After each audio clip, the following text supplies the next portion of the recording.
শ্রী শ্রী রামকৃষ্ণ পরমহংস দেব, মা শারদাময়ী, নাট্যাচার্য গিরিশ ঘোষ, মা কালী, মা নাচিন্দা, মা মনসা, বাবা লোকনাথ ও বাবা ভোলানাথের চরণে শতকোটি প্রণাম জানিয়ে উপস্থিত যাত্রামতী দর্শকবৃন্দ ও যাত্রা কমিটির সকল সদস্যদের ভোলানাথ অপেরার পক্ষ থেকে আন্তরিক প্রীতি, শুভেচ্ছা, অভিনন্দন জানিয়ে শুরু করতে চলেছি শ্রীকান্ত ধারা ও ভগবতী ধারা প্রতিষ্ঠিত, শ্যামল ধারা নিবেদিত, নিয়তি ধারা প্রযোজিত চলচ্চিত্র, সিরিয়াল ও যাত্রার অপ্রতিদ্বন্দ্বী গায়ক ও নায়ক শুভায়ু মুখার্জি, যাত্রার দুষ্টু মিষ্টি গায়িকা ও নায়িকা জয়া ভট্টাচার্য এবং নরম মনের গরম ভিলেন মিলন কুমার অভিনীত আজকের যাত্রাপালা ঘরের শত্রু বিভীষণ।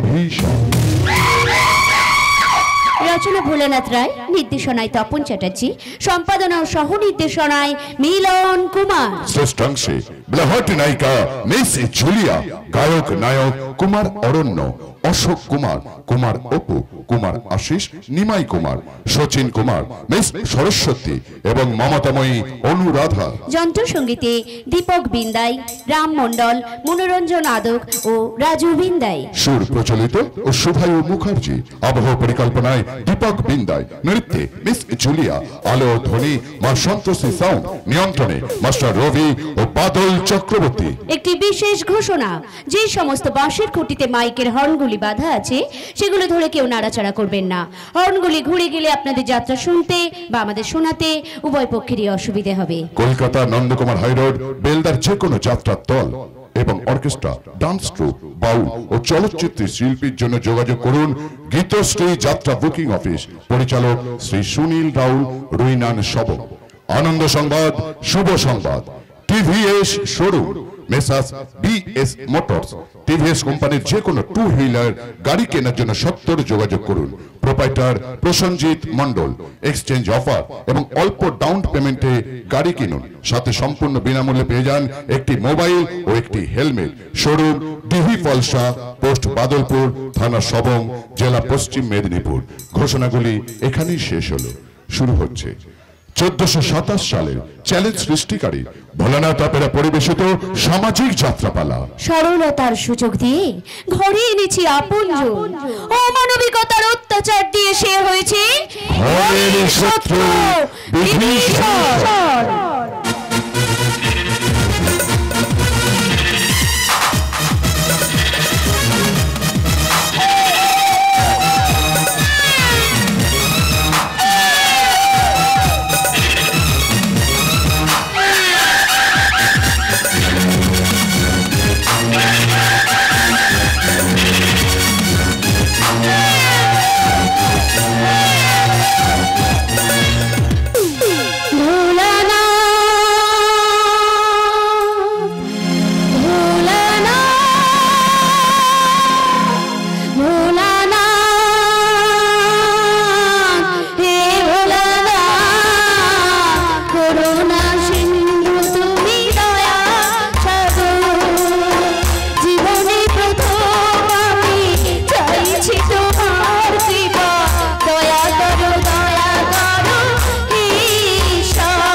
আজ থেকে কয়েক বছর আগে আমার শালক ভানুপ্রতাপ চৌধুরী বাচ্চা সহজে মহিলাকে বিয়ে করে নিয়েছেন।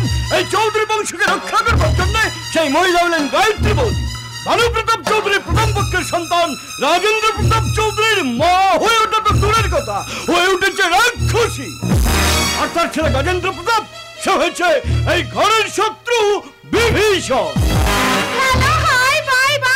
এ বাড়িতে দাঁড়িয়ে দেবীর মতন গায়ত্রী বৌদি আর আমাদের সবার ভগবান গজেন্দ্র প্রতাপ চৌধুরী নামে তুমি কি বলছো? বলছি গায়ত্রী বৌদি রাক্ষসী আর গজেন্দ্র প্রতাপ বিভীষণ। যা বলেছো বলেছো, ভুল করে দ্বিতীয়বার ওই কথার মুখে এলো না। তাহলে এই ঘরে ঘর জামাই হয়ে তোমাকে আর আমার সঙ্গে ইয়ে করতে হবে না। গজেন্দ্র তোমাকে একেবারে হ্যালো হাই বাই বাই করে দেবে। কেন? ও তোমাকে সোনার কেল্লা দেবে বলেছিল? কেল্লা নয়, গজেন্দ্র আমাকে এই চৌধুরীদের সম্পত্তির অন্থার ভাগ দেবে বলেছে। অঙ্গনওয়াড়ির চাকরিটা তো ফাও। ও সেই জন্য আজকাল হেলথ সেন্টারে না গিয়ে পাইকারি হারে শপিং মলে যাচ্ছ।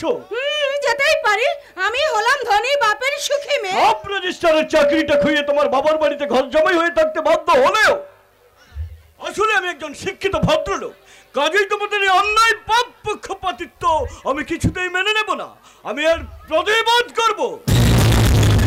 আমিও তো হলো ওই সিরিয়ালের নায়িকাদের মতন একসঙ্গে 2-3টে বিয়ে করে তোমাকে হ্যালো হাই বাই বাই করে ডিভোর্স দিয়ে দেব। তুমি পারো, কারণ দাদা যদি সত্যি সত্যি এই বাড়িতে কোনোদিন ফিরে না আসেন তাহলে শুধু তুমি কেন এবারের সবাই যা খুশি তাই করতে পারে হ্যালো হাই বাই বাই, কারণ এটাই এখন চৌধুরী বাড়ির আসল চরিত্র। তুমি কি মনে করেছো এতদিন পরে আমার দাদা ফিরে আসবে? আমার বিশ্বাস তোমার দাদা ভানুপ্রতাপ চৌধুরী একদিন না একদিন এই বাড়িতে ফিরে আসবেই।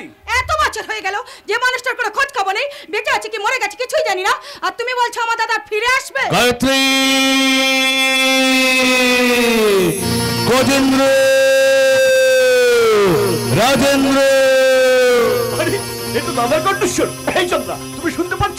তাহলে এতদিন পর দাদা নিশ্চয়ই এই বাড়িতে ফিরে আসছে। হ্যাঁ, আমি সশরীরে ফিরে এসেছি। দাদা কি দাদা তুমি হ্যালো হাই বাই বাই, আমি চোখে ভুল দেখছি না তো? না রে বোনা, চোখে তুই ঠিকই দেখছিস। তাই তো তোদের ভালোবাসার টানে আর ভগবানের আশীর্বাদে আমি আবার তোদের মাঝে ফিরে এসেছি। দাদা হ্যাঁ, আমিও তো সেই কথা এতক্ষণ সত্যকে বলছিলাম যে আমার বিশ্বাস আমার দাদা একদিন ফিরে আসবেই আসবেই। কি হলো হ্যালো হাই বাই বাই, আমার কথা মিলে গেল তো? হ্যাঁ, দাদা যখন এই বাড়িতে ফিরে এসেছে তখন এই বাড়ির সবার হিসেবে এবার মিলে যাবে। হ্যাঁ, মিলিয়ে নেব, সবার সব হিসেব আমি মিলিয়ে নেব। গায়ত্রীর পর যে দায়িত্ব আমি দিয়ে গিয়েছিলাম আমার গজেন্দ্র রাজেন্দ্রকে মানুষের মতো মানুষ করার, আমারও বর্তমানে সে কতটা ওদের উচ্চ শিক্ষায় শিক্ষিত করেছে সেই হিসেবটাই আমি আগে মেলাবো। দাদা তারপর তোমরা কেমন আছো? আর কবে আসা হয়েছে এ বাড়িতে? 4 বছর হলো আমরা এ বাড়িতে আছি। হ্যাঁ দাদা, তহবিল তছরুপের দায়ে মিথ্যে বদনাম দিয়ে রেজিস্ট্রি অফিসের চাকরিটা আমার চলে গেছে। আর আমার বাবা অফিসের কথা বিশ্বাস করে আমাকে ত্যায্যপুত্র করেছেন। আমিও তাই ওই শ্বশুর বাড়ির সবাইকে হ্যালো হাই বাই বাই করে দিয়ে আমার সত্যকে নিয়ে এ বাড়িতে চলে এলাম।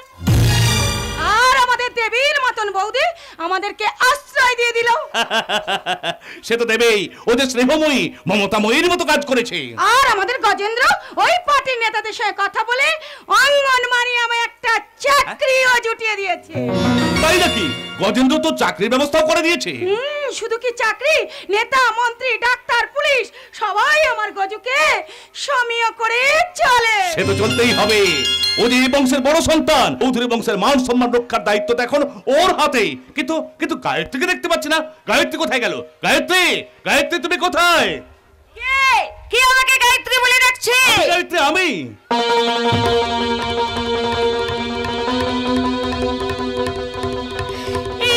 কি তুমি এতদিন কোথায় ছিলে? কোনো খোঁজ নেই, কোনো রকম যোগাযোগ নেই। কি করে যোগাযোগ করব? আমি যে তোদের মৃত্যু পরিতাই ছিলাম। মানে? ব্যবসার কাজে বিদেশ থেকে দেশে ফেরার পর দিল্লি থেকে রাজস্থান যাওয়ার পথে আমার কার অ্যাক্সিডেন্ট হয়। আর ওরা তখন আমাকে যোধপুর হাসপাতালে ভর্তি করে দেয়। ওখানে আমি সম্পূর্ণরূপে কোমায় চলে যাই। এইভাবে বছরের পর বছর আমি ওই হাসপাতালেই ছিলাম। কিন্তু দীর্ঘদিন তোমার কোনো খবর না পেয়ে আমরা তোমার ছবি নিয়ে বিভিন্ন জায়গায় যোগাযোগ করি। হয়তো যোধপুর হাসপাতালে সেই ছবি পৌঁছয়নি। তারপর কি হলো দাদা? তারপর আমার জ্ঞান ফিরে আসে আর আমি সম্পূর্ণ সুস্থ হয়ে তোর বৌদির পুণ্যের জোরে আবার তোদের মাঝে ফিরে আসি। না গো না, আবার পুণ্যের জোরে নয়, তোমার কর্ম ফলেই তুমি মৃত্যুর দুয়ার থেকে ফিরে এসেছো। চলো ঘরের ভেতরে চলো। চন্দ্রা, সত্যব্রত, তোমরা এখনো দাঁড়িয়ে আছো? না, তোমরা দাঁড়িয়ে থেকো না। যাও এক্ষুনি কি আমার গজেন্দ্র রাজেন্দ্রকে আমার কাছে নিয়ে এসো। কতদিন আমি ওদের দেখিনি। সেই ছোট্টবেলায় ওদের আমি দেখে গিয়েছিলাম। স্বর্গপিতা ধর্মপিতা হি পরমহংতপ পিতরি পিতিমা পণ্যে প্রিয়ন্তে সর্বদেবতা। দেখো তো দাদা, ওকে চিনতে পারছো কিনা? বাবা মাকে তার সন্তানদের চিনতে কখনো ভুল করতে পারে? সন্তান যতই বড় হোক না কেন, বাবা মায়ের কাছে তার আসল পরিচয় সে তাদের সন্তান। এ আমার আদরের বড় ছেলে গজেন্দ্র প্রতাপ। আয় বাবা আয়, তোর স্থান আমার পায়ে নয়, আমার বুকে। জানো বাবা, আমি ভগবানকে বিশ্বাস করি না। ওই ভগবান আমার কাছে পাথরের মূর্তি ছাড়া কিচ্ছু ছিল না। কিন্তু আজকের পর থেকে ভগবানকে বিশ্বাস করতে শিখলাম। ভগবানকে আমি বারবার বলতাম, একবার তুমি শুধু আমার বাবাকে আমার সামনে এনে দাও। এই তো বাবা ভগবান আবার মুখ তুলে চেয়েছেন। এবার থেকে দেখবি এই চৌধুরী বাড়িতে শুধু শোক আর শোক, আনন্দ আর আনন্দ। জানি না সেটা কতক্ষণ স্থায়িত্ব থাকবে। কিছু বললি বাবা? না মানে বলছি সে তো বটি, কারণ তুমি যখন চলে এসেছো তখন আর চিন্তা কি? এখন থেকে ব্যবসা বাণিজ্যের সমস্ত দায়িত্ব তো এখন তুমি তোমার নিজের হাতেই তুলে নেবে। সে তো নিতেই হবে, কারণ আমার পূর্বপুরুষেরা জীবনের শেষ দিন পর্যন্ত ব্যবসার দায়িত্ব কারো হাতে তুলে দেয়নি। আমার শরীরে তো তাদের রক্ত বইছে, তাই আমিও জীবনের শেষ দিন পর্যন্ত ব্যবসার দায়িত্ব নিজেই সামলাবো। তোমার কথাবার্তা শুনে আমি তো অসুস্থ বোধ করছি বাবা। Hello hi bye bye. বাবা গজু, তোমার কি শরীর খারাপ লাগছে বাবা? অত্যাধিক আনন্দে পিসিমণি, অত্যাধিক আনন্দে। কারণ এত তাড়াতাড়ি যে সব দায়িত্ব বুঝে নেবে সেটা তুমি বুঝতে পারোনি, তাই না গজেন্দ্র? এবার আস্তে আস্তে কিছু করতে গিয়ে কেউ উঠে বেরিয়ে পড়বে। আর সে কেউ উঠে রাখছো বলে সবাইকে আমি ছবি বানিয়ে দেব। তুমি না মানে আমাদের কারখানার ম্যানেজার দিনরাত মুখার্জি না? তা তোমার এই অবস্থা কেন? তার আগে জিজ্ঞাসা করুন আমরা বেঁচে আছি কেন? কাউকে কিচ্ছু জিজ্ঞাসা না করে শটান একেবারে বাড়ির ভেতরে ঢুকে বলেছে দিনু কাকা। আমি স্টেশনে গিয়েছিলাম আমার মেয়ে দামিনীকে আনতে। সেখানে গিয়ে লং মুখে শুনতে পাই চৌধুরী ইন্ডাস্ট্রির মালিক ভানুপ্রতাপ চৌধুরী বাড়ি ফিরে এসেছেন। সেই আনন্দে নিজের মেয়েকে না এনে আগের অভ্যাস মতো কাউকে কিছু না বলে আমি এখানে ঢুকে পড়েছি। এর জন্য তুমি আমায় ক্ষমা করে দাও বড় ঠিক কাকা। আছে ক্ষমা করে দিচ্ছি। এইবার এখান থেকে মানে কেটে পারো। ছি এ কি ধরনের ব্যবহার? ও তোমার বাবার বয়সী, তাছাড়াও আমাদের কারখানা ম্যানেজার। ওর এই বাড়িতে ঢোকার অধিকার অবশ্যই আছে। হ্যাঁ বলো দিননাথ, আমার কারখানার কি খবর? আমাদের সব শ্রমিকদের পেটে লাথি মেরে কারখানাটা বন্ধ করে দিয়েছে আপনার বড় ছেলে গজেন্দ্র প্রতাপ চৌধুরী। আপনার ছোট ছেলে রাজেন্দ্র প্রতাপ চৌধুরী গন্ডমূর্খ বাউন্ডুলের মতো পথে পথে ঘুরে বেড়াচ্ছে। এ হতে পারে না, তোমার কথা আমি বিশ্বাস করি না। বলো বলো দিননাথ যা বলছে তাকে সত্যি? বলুন কিন্তু মা, আমি যা বলেছি তা সব সত্যি কিনা? একদম সত্যি কথা বলবে না, সব মিথ্যে কথা বলবে। তা নাহলে রাজাকে কিন্তু আমি বলুন বৌদি, আপনি চুপ করে দাঁড়িয়ে থাকবেন না। বলুন আসল সত্যটা কি? বলুন। সমস্ত কথা সারাদি। হাই শহর, এ কথা ছাড়ার আগে মৃত্যু আমার কাছে অনেক শান্তি ছিল। শান্ত হও, তুমি শান্ত হও। তুমি আমাকে শান্ত হতে বলছো গায়ত্রী? তুমি আমাকে শান্ত হতে বলছো? তুমি আমাকে কথা দিয়েছিলে তোমার ছেলে গজেন্দ্র চেয়ে আমার ছেলে রাজেন্দ্রকে তুমি কোনো অংশে কম ভালোবাসবে না, কিন্তু গজেন্দ্রকে বানালে চতুর আর রাজেন্দ্রকে বানিয়ে দিলে তুমি মূর্খ বাউন্ডুলে। গায়ত্রী, তুমি আমার সর্বস্ব পেয়েও রাজেন্দ্রর মা হতে পারলে না কেন? গায়ত্রী কেন বলো, এর জন্য দায়ী কে? ঘরের শত্রু বিভীষণ। কে সেই বিভীষণ? আপনার বড় ছেলে গজেন্দ্র প্রতাপ চৌধুরী। আমি কি শুনছি? ভুল বাবা ভুল। বিভীষণ ধার্মিক ছিলেন, আমি হয়তো ধার্মিক নয়, কিন্তু তুমি বিশ্বাস করো আমি জ্ঞান তো কারোর কোনো রকম ক্ষতি করিনি। করেছো? এই চৌধুরী বাড়ির সমস্ত সম্পত্তি নিজে ভোগ করবে বলে জেনে শুনে তুমি রাজাকে মূর্খ করে রেখেছো। কিসে মশাই? তুমি চুপ করো ঘর জামাই। Hello hi bye bye. আমি জানতে চাই তুই কারখানাটা বন্ধ করে দিলে কেন? কেন করেছিলাম বলো তো বাবা? ও হ্যাঁ মনে পড়েছে, এই দিনু কাকার মতন লেবারের না যখন তখন মজুরি বৃদ্ধির জন্য কারখানাতে স্ট্রাইক ডাকতো, যার ফলে কি হতো দিনের পর দিন কারখানাটা বন্ধ হয়ে থাকতো। তারপর শুধু লোকসান আর লোকসান, তাই লাভের আশায় ওই কারখানাটাকে বন্ধ করে দিয়ে আমি একটা শপিং মল গড়ে তুলেছি। আর মানুষের সেবা করব বলে আমি একটা নার্সিং হোম করেছি বাবা। কিন্তু আমি যখন এখানে এসে পড়েছি তখন তোমাকে বলছে দিননাথ তুমি যাও এক্ষুনি গিয়ে সমস্ত লেবারদের নিয়ে ওই কারখানাটা পুনরায় চালু করার ব্যবস্থা করো। আর সত্য তুমি যাও যেখান থেকে পারো রাজাকে খুঁজে নিয়ে এসে ওর উচ্চ শিক্ষার ব্যবস্থা করো। রাজার খোঁজে তুমি যাবে না। না বলে তোমরা আমাকে ভয় দেখালে আমি কিন্তু চললাম রাজার সন্ধানে। কারণ নুন খেয়ে তোমরা মালিকের সঙ্গে নেমখারামি করলেও আমি কিন্তু সেটা পারবো না, কারণ আমি যে মানুষ। আমি চললাম কর্তাবাবু, আপনার আদেশে আমিও কারখানা খুলতে চললাম। ধ্বংসের শপিং মল বন্ধ করে সৃষ্টির নতুন মাল উৎপাদন করে হাজার হাজার অসহায় শ্রমিকের মুখে নতুন ভোরেলার জন্য আমিও চললাম কারখানায়।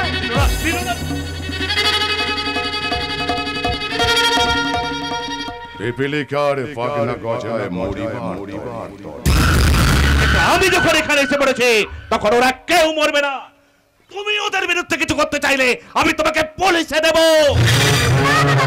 কাজ করতে যেও না। না না না, ও বাবা, মা পিসিমণি একদম ঠিক কথা বলেছে গো। আমার সঙ্গে পাঙ্গা না নিয়ে তোমার সমস্ত সম্পত্তি তুমি আমার নামেই লিখে। আমার সম্পত্তির একটা কণাও আমি তোকে দেব না রে কুলাঙ্গার। দেবে না কেন?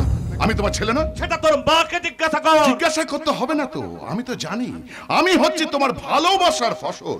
সবার চোখকে ফাঁকি দিয়ে আমার মাকে ভালোবেসে ভালোবাসার উপহার হিসাবে আমাকে পৃথিবীর আলো দেখিয়েছিলে। চুপ কর বাবা, তুই চুপ কর। আমার না, আজ আমাকে বলতে দাও। এই আজকের দিনটার জন্য আমি ভগবানকে বারবার বলতাম, একবার তুমি শুধু আমার বাবাকে আমার সামনে এনে গজেন্দ্র ঘেন্না করে। এই গজেন্দ্র প্রতাপ চৌধুরী তোমাকে বাবা বলে ডাকতে ঘেন্না করে। বলিস না বাবা, বলিস না, তুই বলিস না, পাপ হবে, মহাপাপ। পাপ? তার থেকে তো বেশি পাপ করেছে মিস্টার ভানু প্রতাপ চৌধুরী। এই লোকটার জন্য আমার ছোটবেলাটা দুঃখে কষ্টে কেটেছে। এই লোকটার জন্যই আমি দিনের পর দিন জল খেয়ে কাটেছি। আর উনি পরিবারের পছন্দ করা পাত্রীকে বিয়ে করে বউ বাচ্চা নিয়ে দিব্যি সুখে দিন কাটিয়েছে। আসল সত্য ঘটনা না জেনে আজ এবারে কথা বলবে না গজেন্দ্র। আসল সত্য ঘটনা হলো, নিজের অগ্নিসাক্ষী স্ত্রী যখন মৃত্যু শয্যায়, সেই স্ত্রী সন্তান রাজাকে বাঁচানোর জন্য তখন তোমার মনে পড়লো আমার ওই অভাগিনী মায়ের কথা। তখন তুমি বাধ্য হয়ে আমার মাকে স্ত্রীর স্বীকৃতির এই চৌধুরী পরিবারে নিয়ে এলে। কিন্তু আসল কথা হলো এই দুনিয়াতে টাকা আছে যার, সম্মান আছে তার। আমি অনেক টাকার মালিক হতে চাই, টাকা দিয়ে সবাইকে আমার পায়ের নিচে দাবিয়ে রাখতে চাই। তাই আমার কাছে টাকা ধ্যানে, টাকা জ্ঞানে, টাকা চিন্তামণি, টাকা বিনা আমি যেন মনি হারা পনি। সমস্ত সম্পত্তি তুমি আমার নামে লিখে দেবে। চৌধুরী বংশের সমস্ত সম্পত্তির মালিক হবে রাজেন্দ্র প্রতাপ চৌধুরী। আজকে আমি তোমাকে দুনিয়া থেকে একেবারে খালাস করে দেব। মা, তুমি ঠিক কথা বলেছো, একদম ঠিক কথা বলেছো। কারণ ওনাকে যদি প্রাণে মেরে ফেলি আমারই অসুবিধা হবে। তার চেয়ে বরং নিজের জন্মদাতা বাবাকে তুই লাথি মারলি। শালা কি করব? বাবাই যে আমার মাথকাটাকে গরম করে দিল, তাই তো বাধ্য হয়ে একটু টুক করে আঘাত করলাম। কিন্তু তোর ওই আঘাতে মাথা ফেটে রক্ত ঝরছে। দাদার মাথায় যে ভালো রকম চোট লেগেছে। হ্যাঁ, তাই নাকি? দেখি। মাথা তো প্রচন্ড ফুলে গেছে, বাবা তো সেন্স হারিয়ে গেছে। বাবার খুব কষ্ট হচ্ছে, তাই না মা? কি করা ও পিসি, আমার কাছে না এই পেন কিলার ইনজেকশনটা আছে। বাবাকে একটা তাড়াতাড়ি দিয়ে দাও তো। বাবা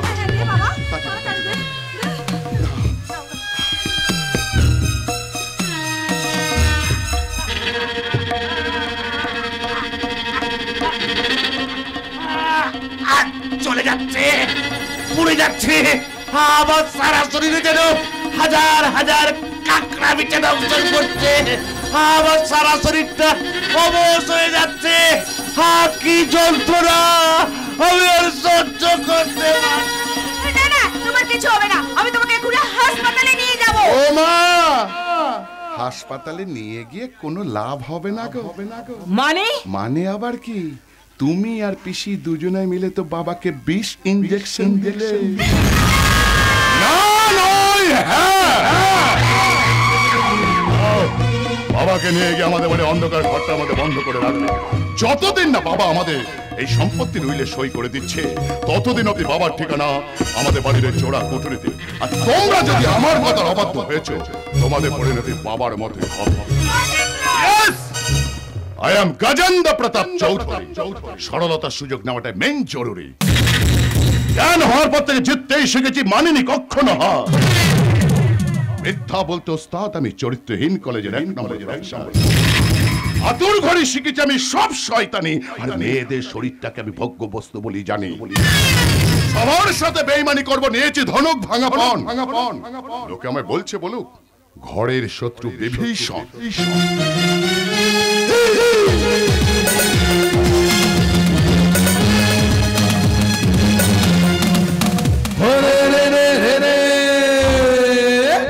সে এক রাজার ঘরে রাত দুপুরে ডাকাত এলো তেড়ে।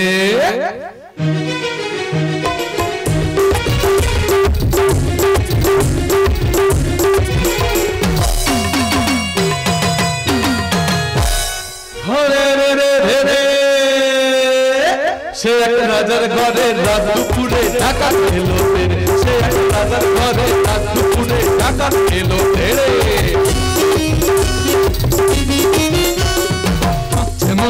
কাঁপছে সিপাই কাঁপছে দাস দাসী ঠক ঠক ঠক কাঁপছে ভয়ে রাজার পিসি মাসি কাঁপছে মন্ত্রী কাঁপছে সিপাই কাঁপছে দাস দাসী ঠক ঠক ঠক কাঁপছে ভয়ে রাজার পিসি মাসি কি আছে সব বের করে দে বলবো সে হাত নেড়ে হেরে রে রে রে সে রাজার ঘরে রাত দুপুরে ডাকাত এলো রে সে রাজা তোর চোখে কি নেবা হয়েছে? জল যেন তোর চোখের সামনে দাঁড়িয়ে আছি দেখতে পাচ্ছিস না? ষাঁড়ের মতো চিৎকার করছিস। আমার গলায় আমি চিৎকার করছি তাহলে তোর কে? আমার গানের 14টা বাজিয়ে দিলি এই আর কি। সারাদিন টোটো করে ঘুরে বেড়ানো আর যখন তখন গান গাওয়া, এই তো তোর কাজ। আর তুমি বিশাল রাজকর্ম করে বেড়াচ্ছ। নিহাতি আমার দাদা ছেড়ে বলে এই জন্য বেঁচে গেলে, নাহলে তো জেলে পচে মরতে। এই একদম ফালতু কথা বলবি না। ওই প্রেস্টিজ কুকারের মতো আমারও কিন্তু একটা প্রেস্টিজ আছে। আমি হচ্ছি গজেন্দ্র প্রতাপ চৌধুরীর ডান হাত। মোটেও না, তুমি হচ্ছে আমার দাদার বাঁ হাত, যে হাত রোজ সকালবেলা আমাদের প্রাতঃকর্মের পর এখানে গিয়ে ঢোকে।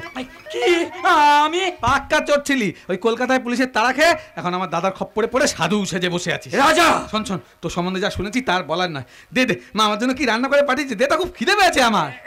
এই নে আর শোন, গজেন্দ্রদা বলে পাঠিয়েছে তোর পিসে মশাই যদি তোকে বাড়ি যাওয়ার কথা বলে তুই কিন্তু যাবি না। দিনের আলোয় বাড়িতে গেলে কি হয় সেটা তুই জানিস তো? জানি তো, আমার মা খুব অসুস্থ হয়ে পড়বে, সেই জন্য তো আমি সারাদিন পথে মাঠে ঘাটে ঘুরে বেড়াই।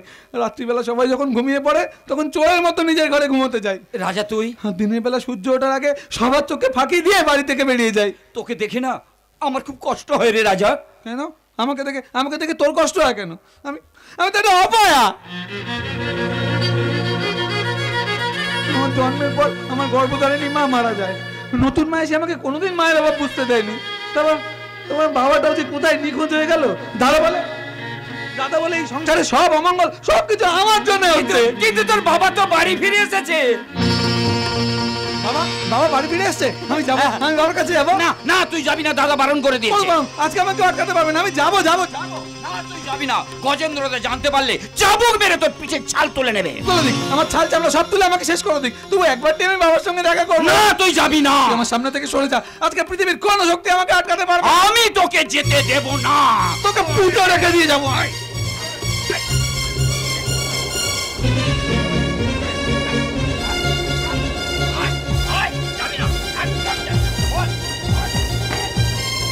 मुर्दा ही लाख बुरा चाहे तो क्या होता है, मुर्दा ही लाख बुरा चाहे तो क्या होता है, वही होता है जो मंजूर खुदा होता है।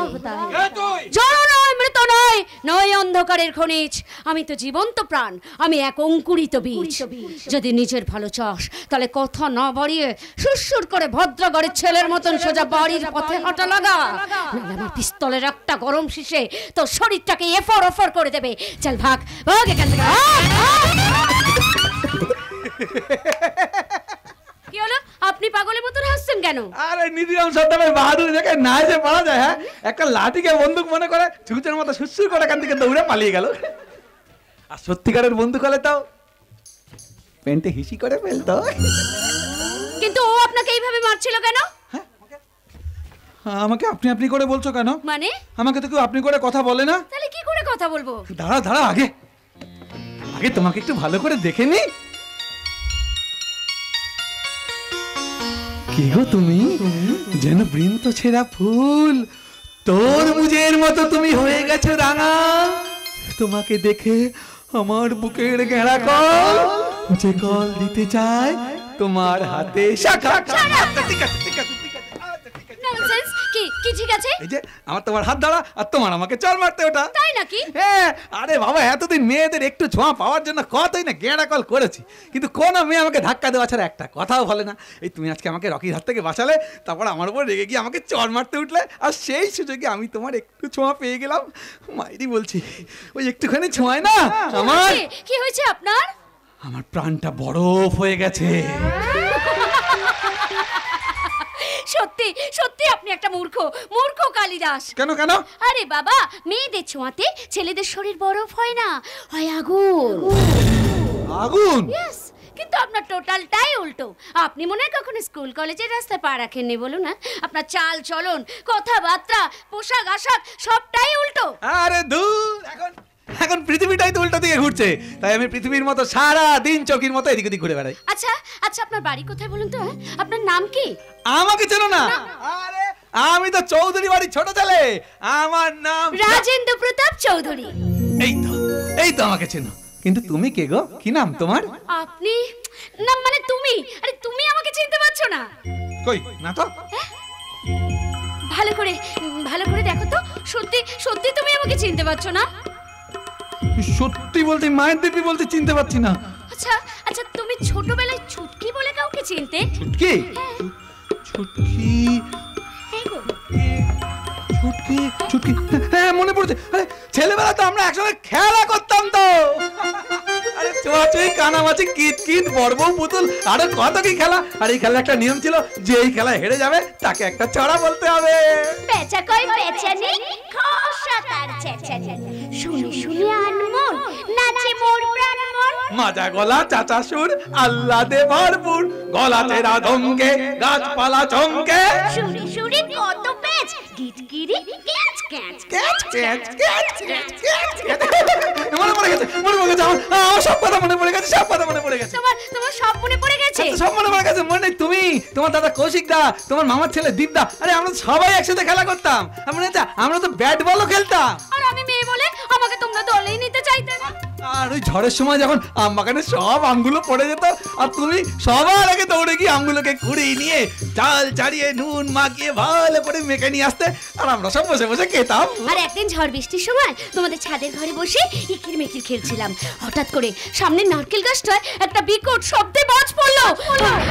ঠিক তখনই আমি ভয় পেয়ে তোমাকে জড়িয়ে ধরেছিলাম।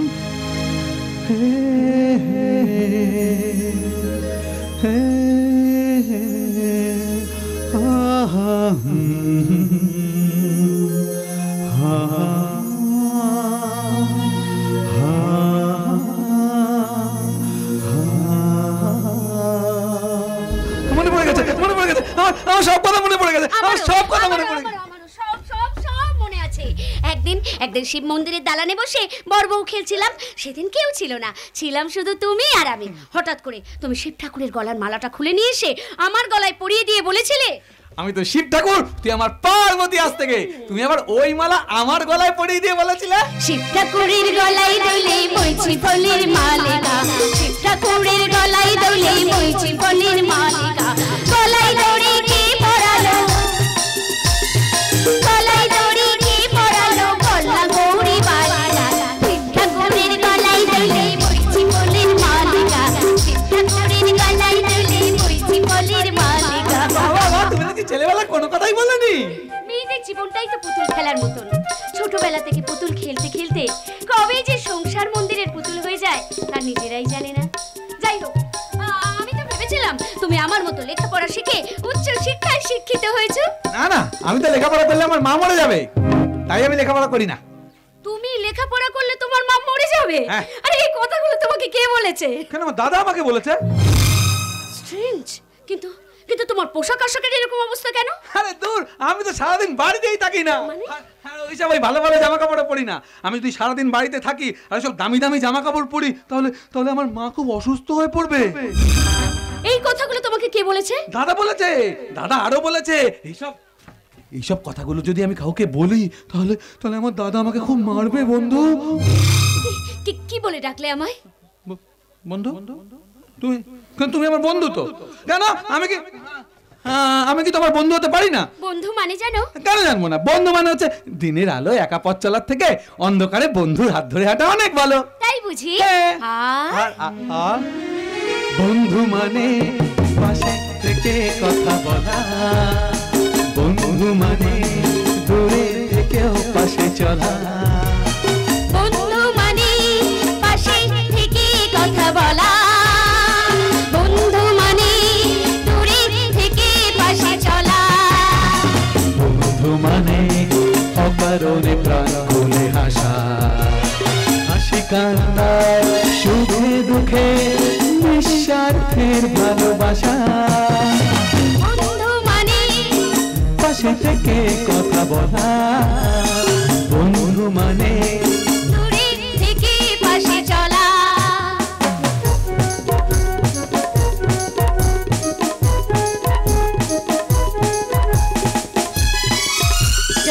সরে যাই দূরে। এক অন্যের মনে থাকবো গভীরে, যদি হই দিশাহারা, বন্ধুরি হাতে হবে আমাদের ফেরা। চলা একসঙ্গে চলা, হাতে হাত রেখে কিছু কথা বলা। চলা চলা চলা চলা চলা চলা চলা চলা চলা।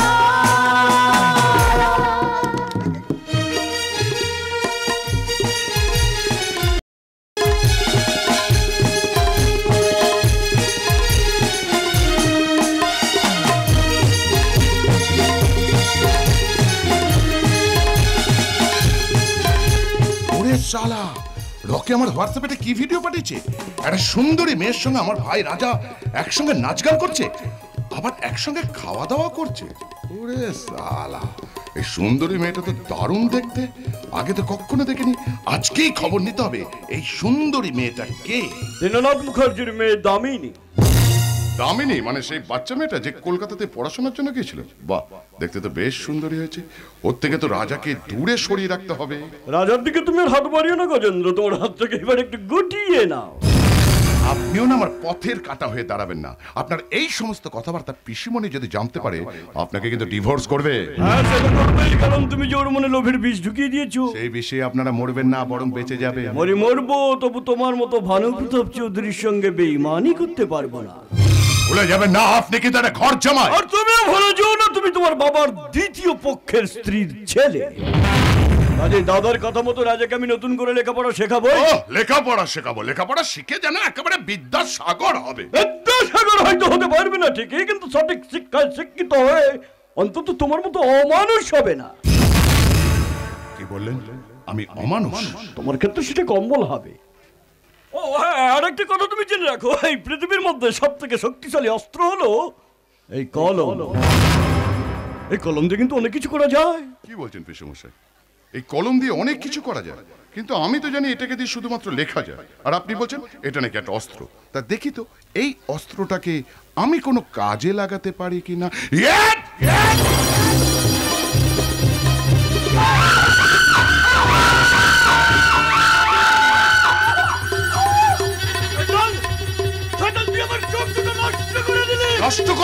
নষ্ট করিনি, আপনাকে দিব্য দৃষ্টি দিলাম। আপনার দৃষ্টিভঙ্গি ভালো। এইবার মহাভারতে সঞ্জয়ের মতন বাইরের সমস্ত খবরাখবর আপনি বাবাকে নিশ্চিন্তে সাপ্লাই করে যেতে পারবেন। এই স্বার্থ সিদ্ধির জন্য আমার দৃষ্টি শক্তি কেড়ে নিলেও ইতিহাসের কালাবাচ্ছার মতো আমি তো অসীম পূরণ হতে দেব না শয়তান। ভগবান তোকে কোনোদিন ক্ষমা করবে না।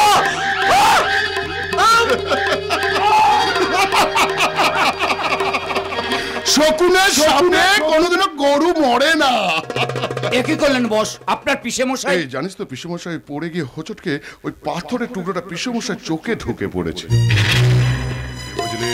আপনি যা বোঝালেন আমি তাই বুঝলাম। গুড, এর জন্য না তোকে আমার ভীষণ ভালো লাগে। এখন আপনার আরো ভালো লাগবে। যা জিনিস দেখাবো না, এই যে দেখুন। আরে শালা, মেয়েটা তো দারুণ দেখতে রে। কোথায় থাকে, কি নাম? ওর নাম মেঘ বালিকা। ওর বাবার ক্যান্সার হয়েছে, চিকিৎসার জন্য অনেক টাকার দরকার। আমি বলেছি যত টাকা লাগবে বস দিয়ে দেবে, তুমি শুধু দাদার অফিসের হিসেবপত্র সামলাবে।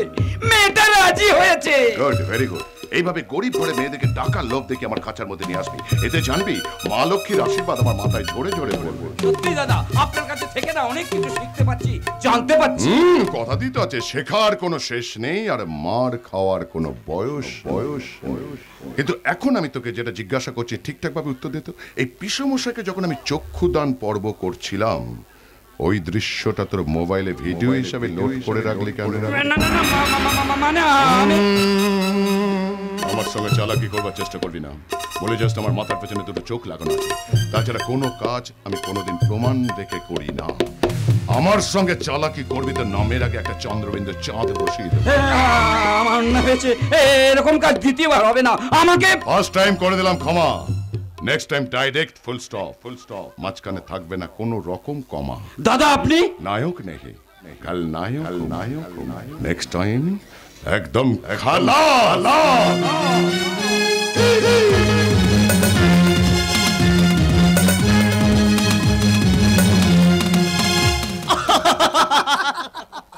মেঘবালিকা এখন কৌশিকের হাত ধরে শরৎচন্দ্রের পল্লী সমাজের পথ পেরিয়ে বিভূতিভূষণের আরণ্যকের মাঝখান দিয়ে পথের পাঁচালের কাশবন পেরিয়ে শাশ্বত বাংলার চিরন্তনী বাউল ভাটিয়ালির সুর শুনতে শুনতে রবীন্দ্রনাথের কবিতা বলতে বলতে এসে দাঁড়িয়েছে ভালোবাসার আঙিনায়। বুকে আমার দারুণ তৃষা, মনে আমার সেই তৃষ্ণা মেটানোর বৃষ্টি ভরা মেয়ে। আমার সারা দেহ মনে তোমাকে পাওয়ার কাল বৈশাখী ঝড়। ওই ঝড়ে আমি আর নিজেকে স্থির রাখতে পারছি না কৌশিক। তাহলে এসো এসো মেঘা, তোমার প্রেমের বৃষ্টিতে আমাকে তুমি ভিজিয়ে দাও।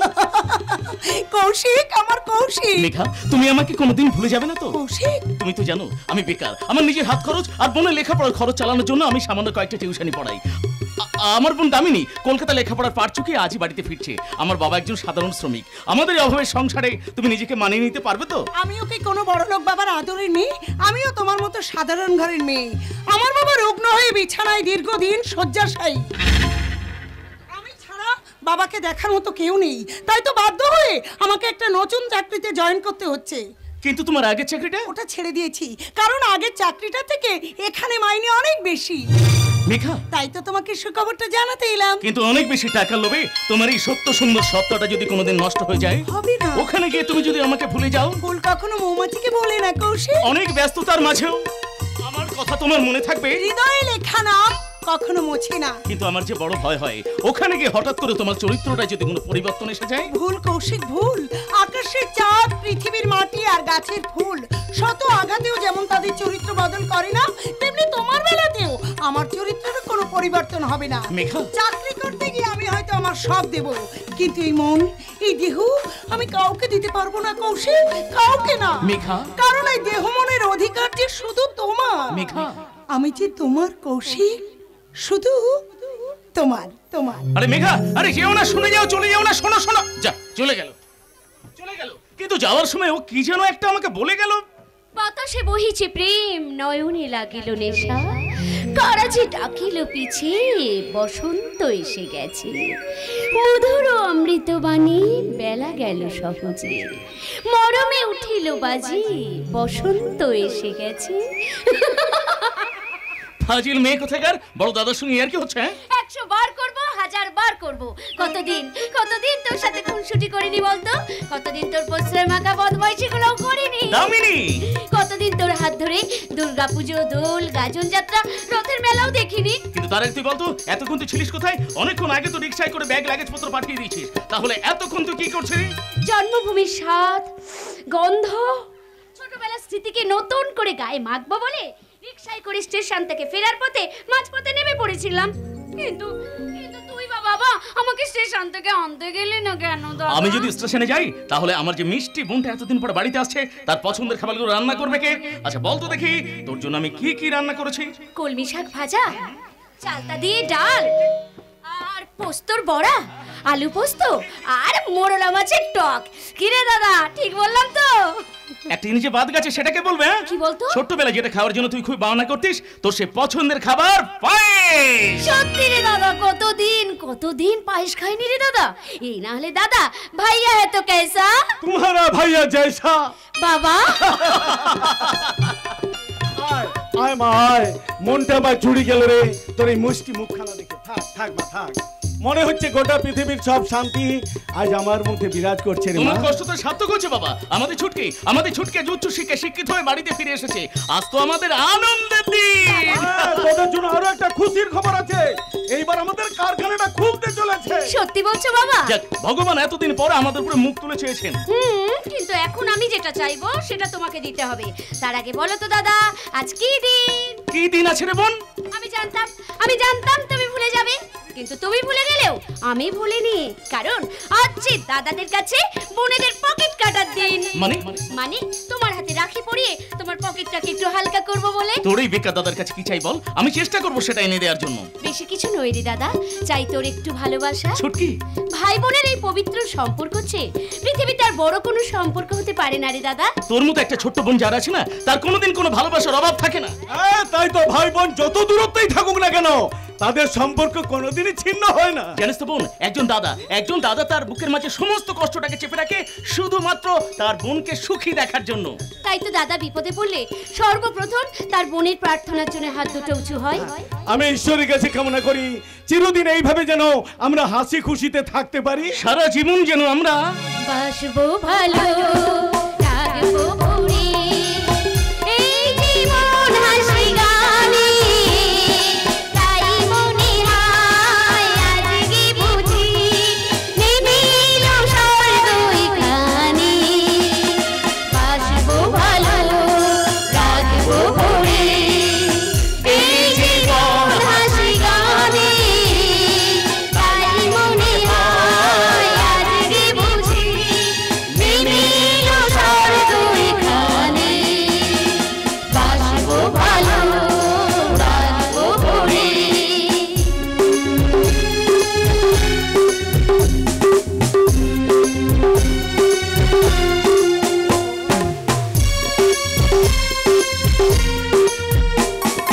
আসুক না ঝড়, আসুক তুফান ভারী, হাসি মুখে আমরা সবাই দিয়ে যাব পারি।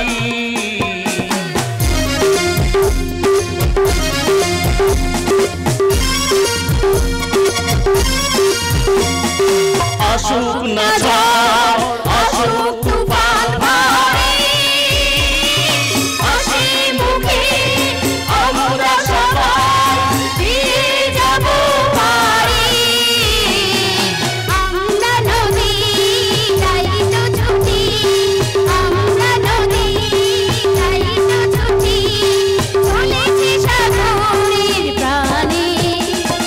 বাসবো ভালো, রাখবো ভরে, বাসবো ভালো, রাখবো ভরে, বাসবো ভালো, রাখবো ভরে। নেমা এইবার জামা কাপড় ছেড়ে হাত মুখ ধুয়ে ভাই বলে মিলে বসে গল্প করতে করতে খাওয়া দাওয়া কর। আর আমি তো তখন আমাদের কারখানার ইউনিয়ন লিডার প্রভঞ্জনের সঙ্গে কারখানা খোলার ব্যাপারে একটু আলোচনা করেই ফিরছি।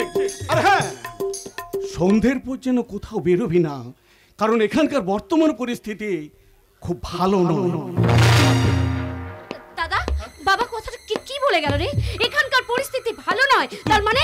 তুই খাওয়া দাওয়া করে নেন, আমি পরে বলছি। না না না না না, আমার খিদে পাচ্ছে না। তার আগে তুই বল বাবা কথাটা কি বলে গেল? আসলে কি জানিস, সন্ধ্যের পরে আমরা কেউ বাড়ির বাইরে বেরোই না, বিশেষ করে মেয়েরা। কিন্তু কেন? কারণ সন্ধ্যের পরে এখানে বাইরে লোকে চলাচল শুরু হয়ে যায়। শুধু তাই নয়, আমাদের বাড়ির আশেপাশের গ্রামের কিছু গরিব বাড়ির মেয়েরা হঠাৎ করে নিখোঁজ হয়ে যাচ্ছে। কোথায় যাচ্ছে, কি হচ্ছে, কেউ কিছু জানতেই পারছে না। পুলিশ কিছু করতে পারছে না? পুলিশ শুধু পুলিশের কাজ করছে, শুধু তদন্ত করে যাচ্ছে, কিন্তু হারিয়ে যাওয়া মেয়ে বা আসামি কারোরই সন্ধান পাওয়া যাচ্ছে না। তুই তো ভয়ঙ্কর কথা শোনাচ্ছিস রে। এর থেকে আরো ভয়ঙ্কর ঘটনা ঘটেছে।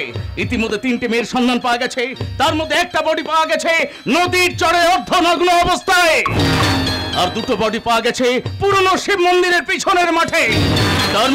তার মধ্যে একজনকে পুরো অ্যাসিড দিয়ে পুড়িয়ে দেওয়া হয়েছে। না না না, তুই শুধু বল কোন কোন পাড়ার মেয়েরা নিখোঁজ হয়ে যাচ্ছে? পুরো পাড়ার ঘোষদের ছোট মেয়েকে 1 মাস ধরে খুঁজে পাওয়া যাচ্ছে না, জানিস তো বোন? তার উপরে আমাদের এখানে আবার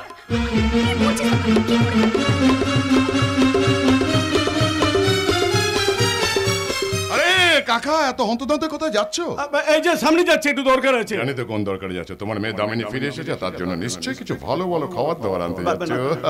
আরে তোমার কষ্ট করে যাওয়ার দরকার কি? আমি আমার লোকেদেরকে ফোন করে বলে দিচ্ছি, এক্ষুনি তারা তোমার বাড়িতে খাবার পৌঁছে দেবে। না, তার আর কোনো প্রয়োজন হবে না, আমি নিজে আনতে পারবো। আরে দাঁড়াও না কাকা, সেদিন তো তোমার সঙ্গে বাড়িতে ভালো করে কথাই বলতে পারলাম না। বলছি এই দামিনী বেশ বড় হয়েছে না, খুব সুন্দরী হয়েছে। একটা কাজ করো তো, আজকে সন্ধ্যেবেলায় আমার এই অফিসের রেস্ট রুমে পাঠিয়ে দিও তো কাকা। বড় খোকা, না না না, ভয় পাওয়ার কিছু না, একটু গল্প গুজব করবো, আড্ডা মারবে, তারপর চলে আসবে।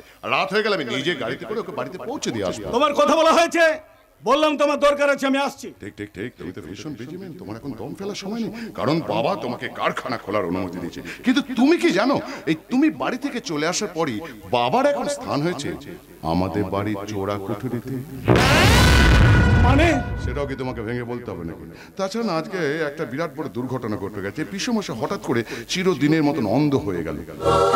তাই বলছি তোমার জীবনে যেন এইরকম কোনো দুর্ঘটনা না ঘটে, সেটা আবার আমি সহ্য করতে পারবো না, কারণ সেই ছোট্ট থেকে দেখছি তো।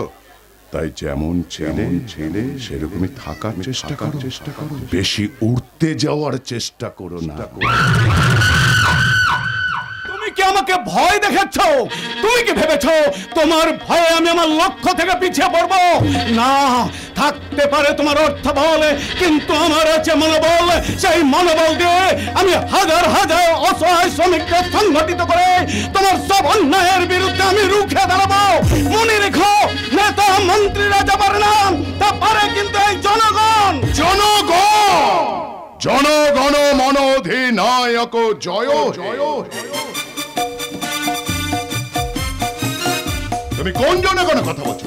যে জনগণ রাস্তায় পড়ে থাকা বৃদ্ধকে করোনার ভয়ে মানবিক স্পর্শটুকু করে না, তুমি সেই জনগণের কথা বলছো? জনগণ, তুমি কোন জনগণের কথা বলছো? যে জনগণ আমফানের অনুদানের টাকা নেওয়ার জন্য নিজেদের নৈতিক চরিত্রটুকু ভুলে যায়, তুমি সেই জনগণের কথা বলছো? জনগণ, জনগণের কথা বলছো? যে জনগণ পাশের বাড়িতে আগুন লাগলে নিজের বাড়ির দরজা জানলা বন্ধ করে বসে থাকে, তুমি সেই জনগণের কথা বলছো? জনগণ, কোন জনগণের কথা বলছো? যে জনগণ সন্ধ্যা হলে মদ আর মাংস খাওয়ার জন্য আমার পায়ের কাছে বসে কুকুরের মতো লেজ নাড়ে, তুমি সেই জনগণের কথা বলছো?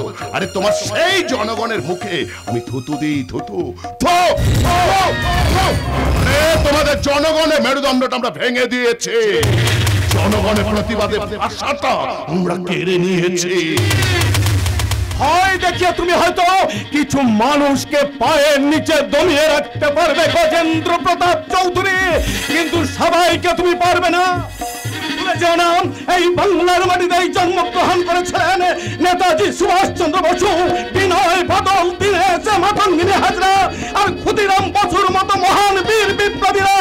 এই বাংলার মানুষ কিন্তু মা মাটি মানুষের প্রতি অবজ্ঞা, লাঞ্ছনা, ঘৃণা, অপমান কোনোদিনই সহ্য করবে না। তারা কিন্তু একদিন গর্জে উঠবে, আর সেদিনটা আসতে বেশি দেরি নেই। শালা কাকা কি দিলে গো কাকা, সামনের বিধানসভা ইলেকশনে ভোটে তোমাকে আমি দাঁড় করাবোই করাবো। এরকম জ্বালাময় বক্তব্য রাখতে পারলে না, তোমাকে কেউ ভোটে হারাতে পারবে না। এই তার আগে দাঁড়াও, তোমাকে একটু শুদ্ধ করে দিতে হবে। এই আমার মতন পাপির কাছাকাছি থেকে না তুমি একেবারে অশুদ্ধ হয়ে গেছো। তোমাকে একটু স্যানিটাইজার দিয়ে জীবাণুমুক্ত করে এসো কাকা। কি ওটা? গঙ্গা জল, ট্রেডমার্ক যুক্ত বিশুদ্ধ গঙ্গা জল। ওম শান্তি, ওম শান্তি, শান্তি।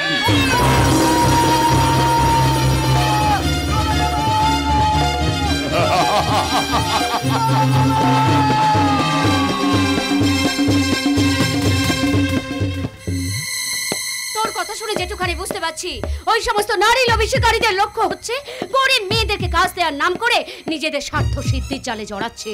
কিন্তু ওদের জাল কাটবো আমি, এই দামিনী মুখার্জি। তোরা একবার আমার সাথে হাসপাতালে চল। কেন দীপদা, কি হয়েছে? বিশ্বমশাই। হ্যাঁ বলো দীপদা, কি হয়েছে বাবা? বিশ্বমশাইয়ের মুখে অ্যাসিড মেরেছে। কে কাজ করছে? গজেন্দ্র প্রতাপ চৌধুরী। গজেন্দ্র প্রতাপ। আমি তোদের বাড়ি থেকে আসলাম, হঠাৎ দেখলাম কয়েকজন লোক ভ্যানে করে বিশ্বমশাইকে হাসপাতালে নিয়ে যাচ্ছে। এখন বাবা কেমন আছে দীপদা? একটুর জন্য চোখটা বেঁচে গেছে। কিন্তু গজেন্দ্র এমন কাজটা কেন করলো? তোর বাবা গজেন্দ্র শপিং মল বন্ধ করে দিয়ে পুনরায় কারখানা চালু করতে চাইছিল। সেই আক্রোশ থেকে এই নারকীয় ঘটনাটা ঘটিয়েছে। তুমি শুধু বলো, এই মুহূর্তে আমি গজেন্দ্রকে কোথায় পাবো? ওর সঙ্গে মুখোমুখি লড়াই করে এটি উঠতে পারবি না। যা করতে হবে কৌশলে। ওসব কৌশল আমি বুঝি না। প্রতিশোধ চাই, প্রতিশোধ। আমার বাবার মুখে যে অ্যাসিড মেরেছে, আমিও তার মুখে গিয়ে অ্যাসিড ঢেলে দিয়ে আসবো। তুই জানিস না ও কত ভয়ঙ্কর। ও যদি হয় বুনল, আমি হব বাঘা তেঁতুল। তাই বলছি গজেন্দ্র প্রতাপ, এতদিন তোর খেলা সবাই দেখে দেখে এসেছে, এবার দেখবে আমার খেলা, এই দামিনীর খেলা।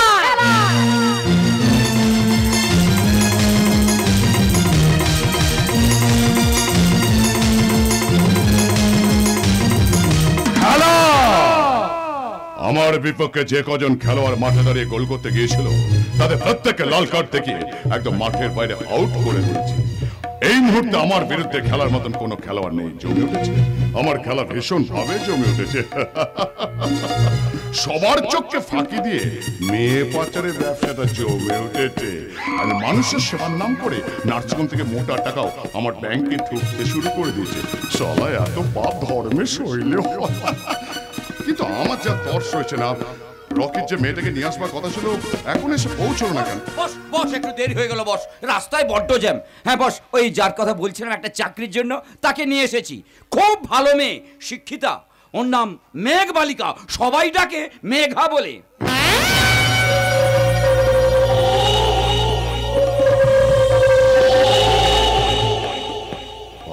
খুব সুন্দর। কি আমার নামটা? না, তোমার ফিগারটা প্রথম দেখাতেই তুমি পাস করে গেছো। আপনাকে অনেক অনেক ধন্যবাদ। বাদ দিয়ে দাও ও সবাই আপনি আগে কথাগুলো বাদ দিয়ে দাও। বড্ড শেখালে আধুনিক যুগের মেয়ে তোমরা চাল চলন কথাবার্তা পোশাক আশাক দিয়ে মানুষকে ঘায়েল করে দিয়ে কাজ হাসিল করে নেবে, এটাই হচ্ছে বর্তমান যুগে আসল টেকনিক। কে বলছিলাম না আমার বস দারুণ মানুষ? আরে পারলাম হতে কই রে, মানুষ হয়ে জন্মে এখন অব্দি মানুষের জন্য একটা কাজ করে উঠতে পারলাম না। ও হ্যাঁ রকি, হ্যাঁ বস, তুই সেদিন বলছিলিস তোর নাকি কিছু টাকার প্রয়োজন। আর টাকা কই? না তো, আমি বলিনি তো।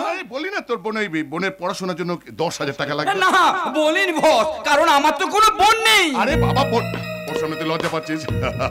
আরে লজ্জা পাওয়ার কি আছে, তোর বোন মানে সে তো আমারও বোন। নে আমার তরফ থেকে তোর বোনকে 10,000 টাকা দিয়ে বলবি মন দিয়ে যেন পড়াশোনাটা করে। যা যা যা যা যা।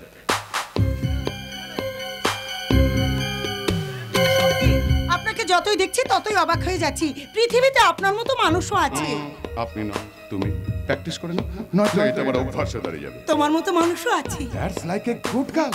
কি ডেঞ্জারাস মাল, যার হাত থেকে এক ফোঁটা জল গড়িয়ে পড়ে না, শালা একটা মেয়েকে দেখে হয়ে গেল দাতা কর্ণ, করে করে 10,000 টাকা দিয়ে দিল। রকি, হ্যাঁ বস, বলছি তুই না আজকে ওখানে বস এতদিন আমার আন্ডারে কাজ করছো, আমার ইশারা বুঝতে পারছো না? এক্ষুনি তো দিচ্ছিলিস কারবারে কেরোসিন তেল ঢেলে। শোন, ওই মেয়েটা চলে যাওয়ার পর ওই টাকাটা কিন্তু ফেরত দিয়ে যাবে। বস একটা টাকাও খরচা করবি না। বস একটা কথা বলবো বস? আরো কিছু টাকা লাগবে? না, আর টাকা লাগবে না, আপনার পায়ের একটু ধুলো লাগবে।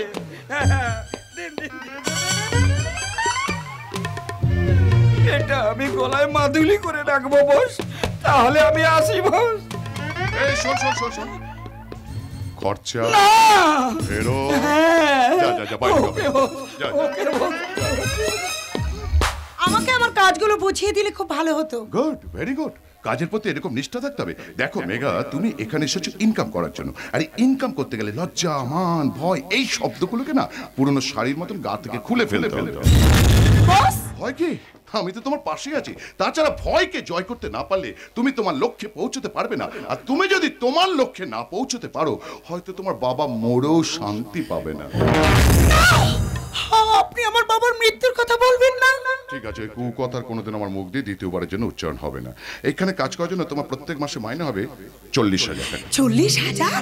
অ্যাডভান্স বাবদ ম্যানেজারের কাছ থেকে আজকেই 20,000 টাকা নিয়ে নেবে।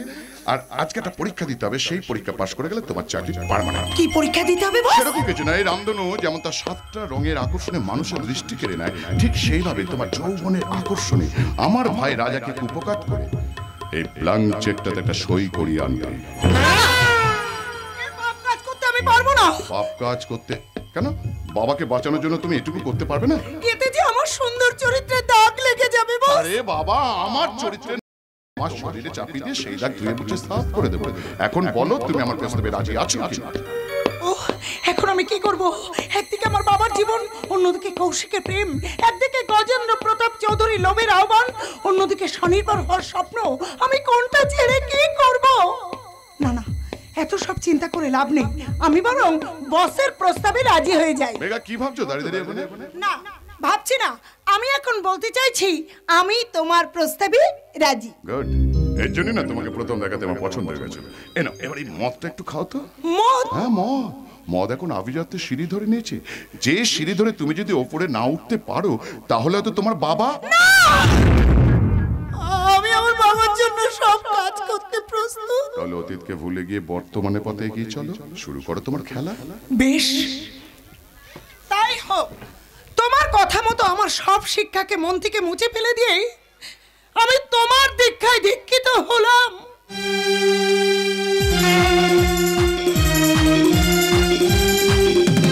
দুনিয়া মে লোক লোক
বাইরে অপেক্ষা করছে, তোমাকে রামধনের পোশাক পরিয়ে দেবে। এক্ষুনি আমার ভাই রাজা এখানে চলে আসবে, এই চেকটাতে একটা সই করে নেবে। ওকে বস। এই মেঘবালিকা তার গা থেকে সভ্যতার পোশাক পাল্টে নগ্নতার পোশাক গায়ে চাপাতে যাচ্ছে তার পরিবারের মুখে হাসি দেখার জন্য।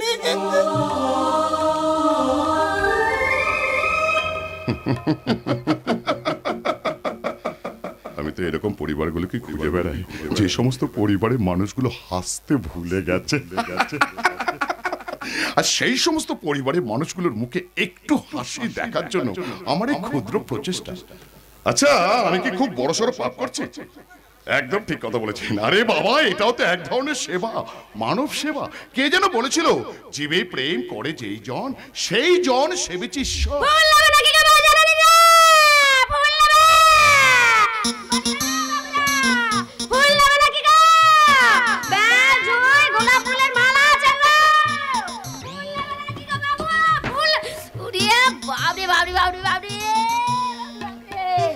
সারাদিন ঘুরি ঘুরি আমার কোমরটা একেবারে ধরে গেছে রে বাবা। বলতেছে কি আমি জোর নাই গো বাবু, আমি ফুল মালি। এটা কি তোর পাড়ার বাজার পেয়েছিস যে একদম শপিং মলের ভেতরে ফুল বিক্রি করতে চলে এসেছিস? কে তুই?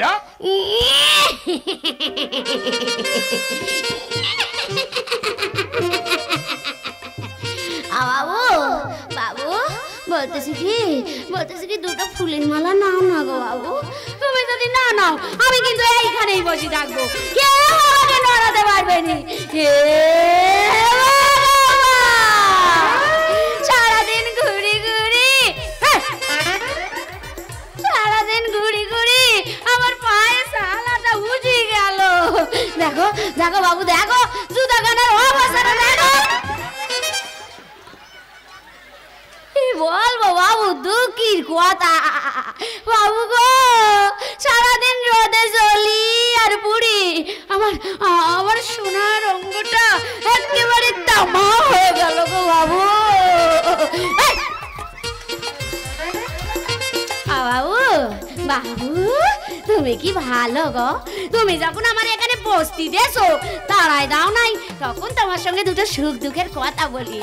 বাবু বাবু গো, কি বলবো বাবু, দুঃখের কথা।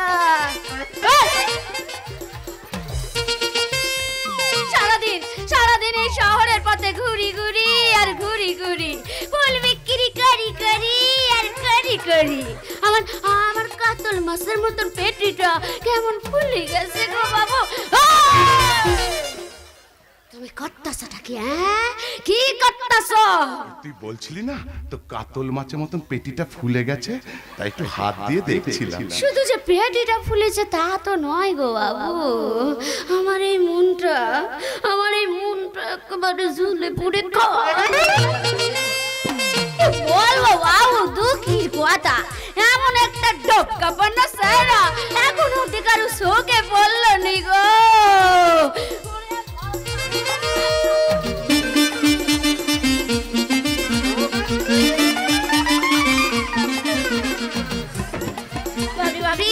তোমাদের শহরে কি গরম গো বাবু, কি গরম, প্যাচপ্যাচানি গরম।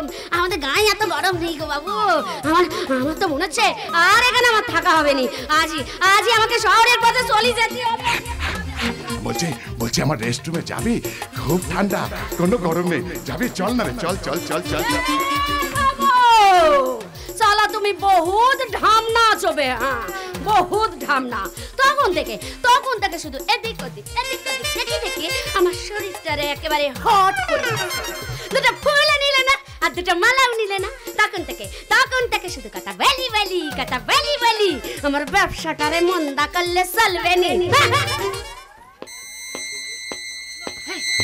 হ্যাঁ বাবু, শোনো, বলছি এখন তো এই জায়গাটা পুরো ফাঁকা আছে, যা দেওয়ার তা আমার কাছে দিয়ে দাও না গো।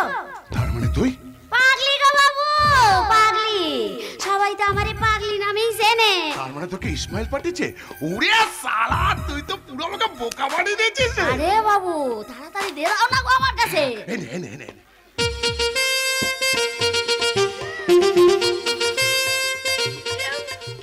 বলছি ওই ইসমাইল তোকে যা টাকা দেয় তার থেকে বেশি টাকা আমি তোকে দেবো, তুই আমার দলে কাজ করবি পাগলি। হে ভগবান, এ তো মনে হচ্ছে টুরুলা। তোর মনে পুলিশের কাছে আমি অ্যারেস্ট হতে চাই, তোর প্রেমের কারাগারে আমি বন্দী হতে চাই। তাই বুঝলি? পাগলি তোর পাগলা কই? পাগলা তোর পাগলি নাই। মাইরি বলছি রে, এখন অবধি আমার একটা পাগলি জোটে নাই। পাগলা তোর পাগলি হলে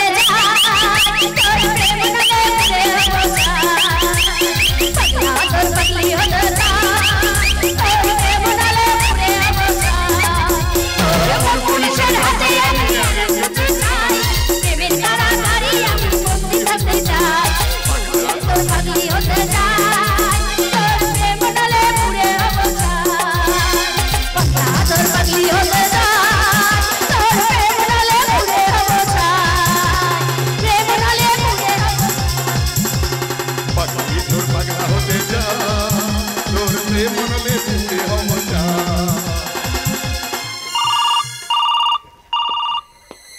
ইসমাইল, ওয়ালাইকুম সালাম।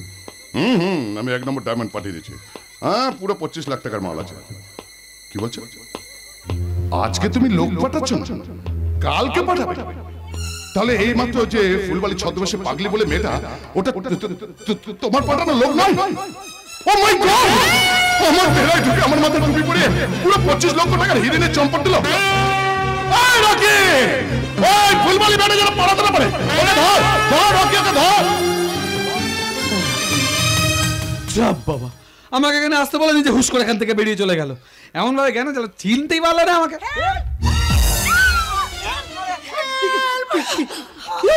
আমি পড়ে গিয়ে আমার বুকে খুব জোর ধাক্কা লেগেছে রাজা। বুকে ধাক্কা লেগেছে?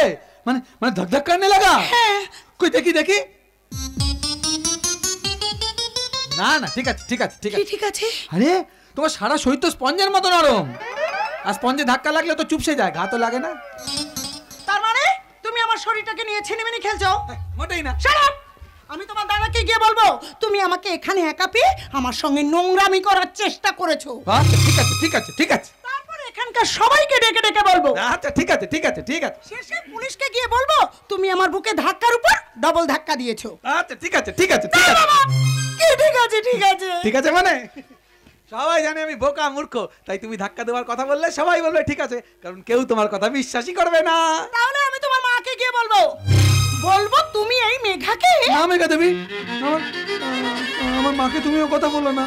বাবা পাগল হয়ে যাওয়ার পর থেকে মা এমনিতেই মন মারা হয়ে থাকে। তারপর তোমার মুখ থেকে ওই কথাগুলো শুনলে মা আমাকে ঘেন্না করবে। মায়ের ঘেন্না নিয়ে আমি বেঁচে থাকতে পারবো না। এই পৃথিবীতে মা ছাড়া আমার কেউ নেই। তাই বলছি তাই বলছি কি বেলা তুমি তোমার ওই মিথ্যে নাটকগুলো করবে না, কি তুমি চাও বলো? বেশি কিছু নয় রাজা, আমার শরীর ছোঁয়ার অপরাধে তুমি কাগজটা একটা সই করে দাও। এই কাগজটা একটা সই করে দিলে হয়ে যাবে, এক্ষুনি করে দিচ্ছি।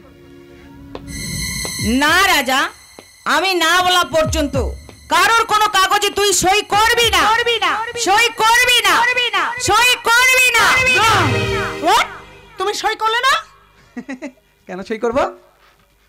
আমি তো তোমার পড়ানে ধাক্কা দিইনি, তাহলে ধাক্কা দিই তারপরে সই করব। ওরে বাংলাদেশের মেয়ে তুই হেইলা দুইলা যাস, একবার যে টাকা লাগে ছাকা পদ্মা নদীর ইলিশ খাইয়া ঘনা না ঝকঝকে বানা, তুই টাকা লাগে ছাকা পদ্মা নদীর ইলিশ খাইয়া ঘনা না ঝকঝকে বানা। ওলা লা লো, ওলা লা লো, ওলা লা লা, ওলা লা লা, ওলা লা লা।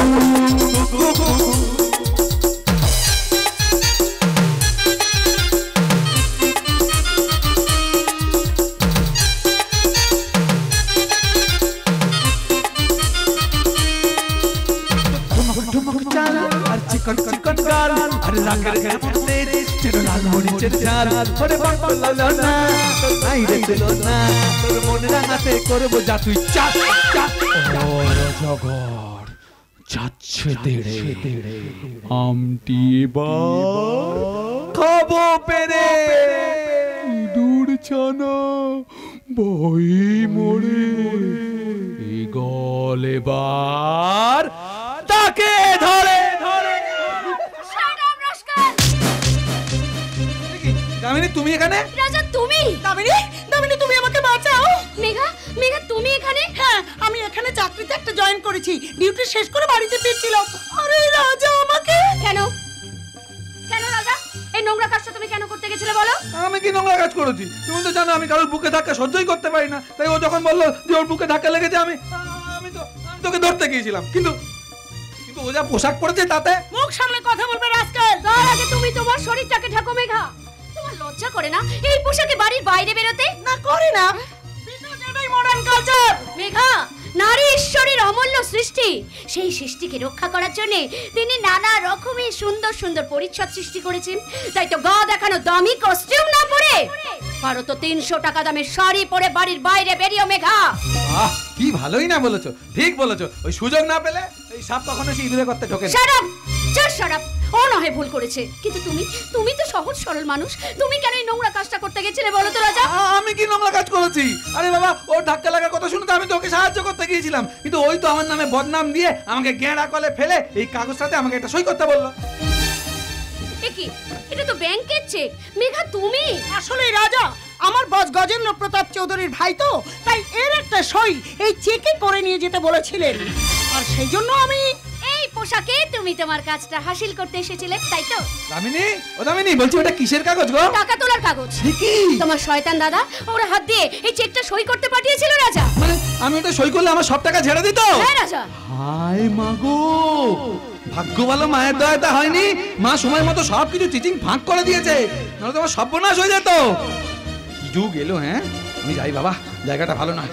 জয় মা, জয় মা, জয় মা। রাজা যেও না, দাঁড়াও। দাঁড়াবে না, ও আর তোমার কথা শুনবে না মেঘা। আমি তোমার আর তোমার বসের আসল উদ্দেশ্যটা ওর মনে জাগিয়ে দিয়েছি মেঘা। দামিনী, ছি মেঘা ছি, এই তোমার বিবেক? হ্যাঁ, এই তুমি চাকরিটা করো, একটা বোকা সহজ সরল মানুষের কাছ থেকে এইভাবে অর্থ সম্পদ চুরি করে নিতে তোমার লজ্জা করে না বলো? হ্যাঁ, এই মনটা নিয়েই তুমি আমার দাদাটাকে ভালোবাসো। খারাপ লাগলে তুমি তোমার দাদাকে সাবধান করে দিও, আর ওই মূর্খটাকে তালিম দে পণ্ডিত করে দেখিও। ঈশ্বর যদি চান তাহলে সেটা করেই দেখাবো মেঘা। ওই শয়তান গজেন্দ্র প্রতাপ চৌধুরী, ওই শয়তান গজেন্দ্র প্রতাপ চৌধুরী সবার সব কিছু লুট করে নিয়ে খুন আর সন্ত্রাসের জোরে নিজে ওপরে ওঠার স্বপ্ন দেখছে, কিন্তু ওকে আমি সেখান থেকে টেনে নিচে নামিয়ে ওই বোকাটাকেই আমি স্বর্গে তোলার চেষ্টা করবো Megha. Understand? I think you better understand.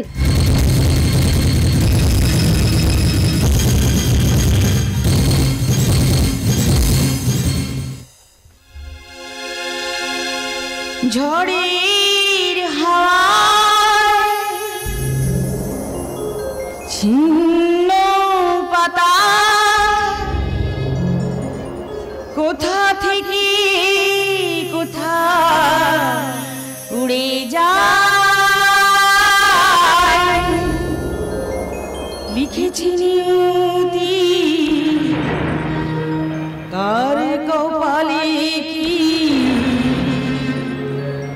সে তো কি জানে না ঝড়ের হাওয়ায় ছিন্ন পাতা কোথা থেকে কোথায় যায় লিখেছি নিয়তি কার কপালে কি সে তো কেউ জানে না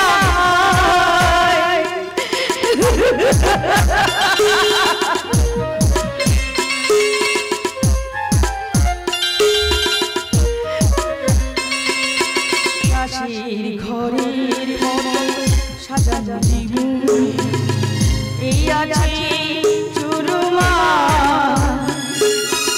এক নিমিষে শ্মশান হলো একটি সোনার সংসার কাশির ঘরের মতো সাজানো জীবন এই আছে চুরমা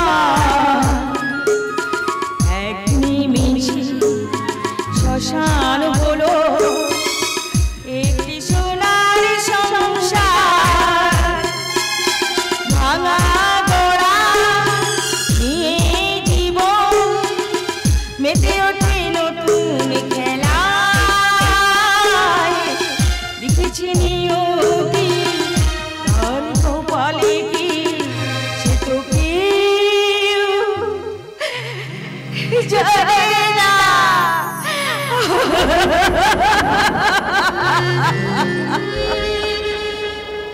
পারছে না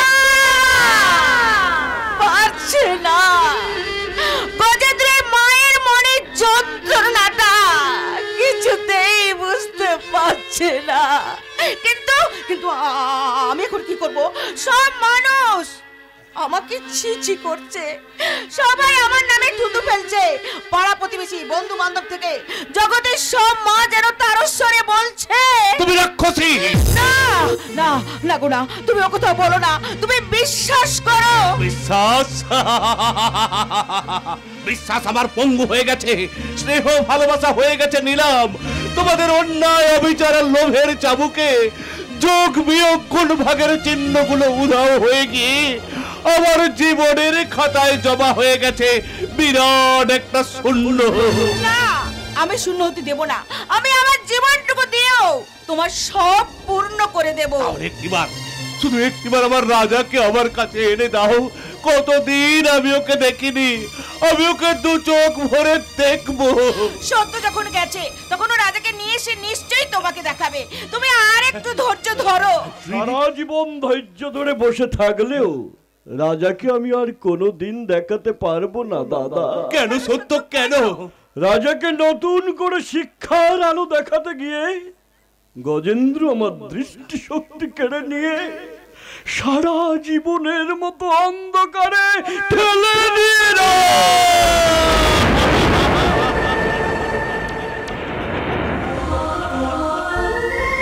সত্য তুমিও শেষ পর্যন্ত আমাদের জন্য অন্ধ হয়ে গেলে অভাগা যেদিকে চায় সাগর শুকায়ে যায় জানি না এ নিয়তির কি খেলা।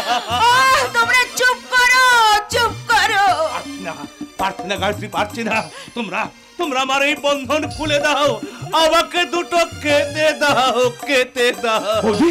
বৌদি দাদা খিদে পেয়েছে দাদাকে তুমি খেতে দাও সবাইকে লুকিয়ে আমি এই খাবারটা নিয়ে এসেছিলাম নাও এটাই তুমি খাও না হ্যালো হাই বাই বাই আমার গজুর হাজার বারণ থাকা সত্ত্বেও দাদাকে তুমি ওই খাবার দিয়েছিলে কেন কি করবে একই মায়ের পেটের বোন হয়ে তুমি তো কোনোদিন দাদাকে খেতে দাওনি দিয়েছো বিষ ইনজেকশন তাই বৌদি লুকিয়ে লুকিয়ে স্বামীকে খাবার দিয়ে পিরিত করছে পিরিত সেটা করার অধিকার আমার আছে ঠাকুরজি কারণ আমি ও স্ত্রী এক মায়ের কাছে তার সন্তান সব হলেও এক স্ত্রীর কাছে তার স্বামী দেবতা তাই তো তোমার দেওয়া খাবার আমি খুঁটে খুঁটে খাবো চন্দ্র চন্দ্র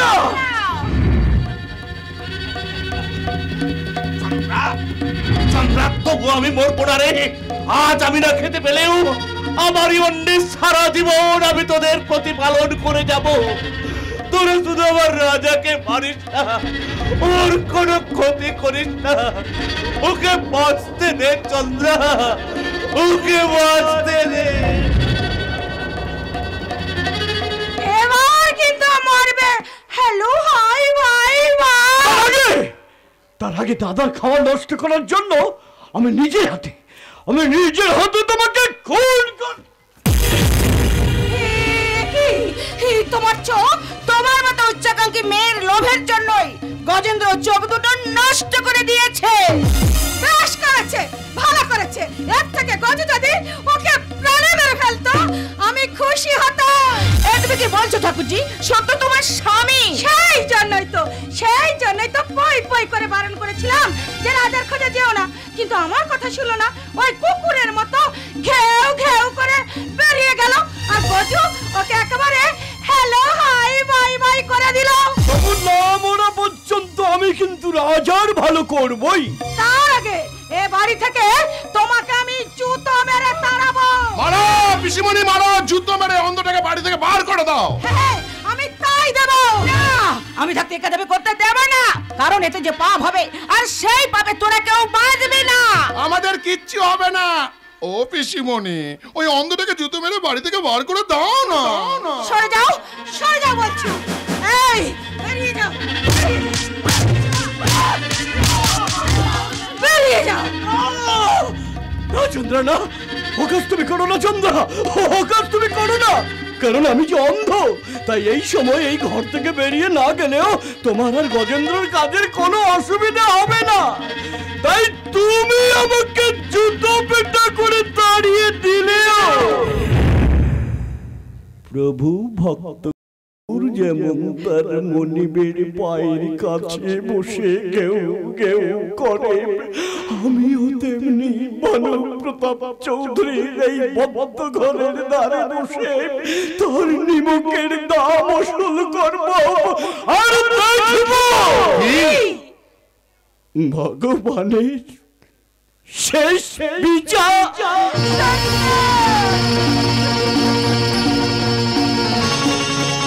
ভগবানের শেষ বিচার? আরে ভগবানের বিচারে আমাদের কিচ্ছু হবে না, কারণ তোদের ভগবান হচ্ছে আমি। তোরাই বরং আমার পা ধরে বলবি, ভগবান তুমি আমাদেরকে বাঁচাও। কিন্তু ওই কথা তোমার বাবা কোনোদিন বলবে না। বাবা গজু। কেন পিসিমণি হঠাৎ এই ধরনের কথাবার্তা বলছো? তোমার মা জি ওকে লুকিয়ে লুকিয়ে পুষ্টিকর খাবার দেয়। কথাটা কি সত্যি?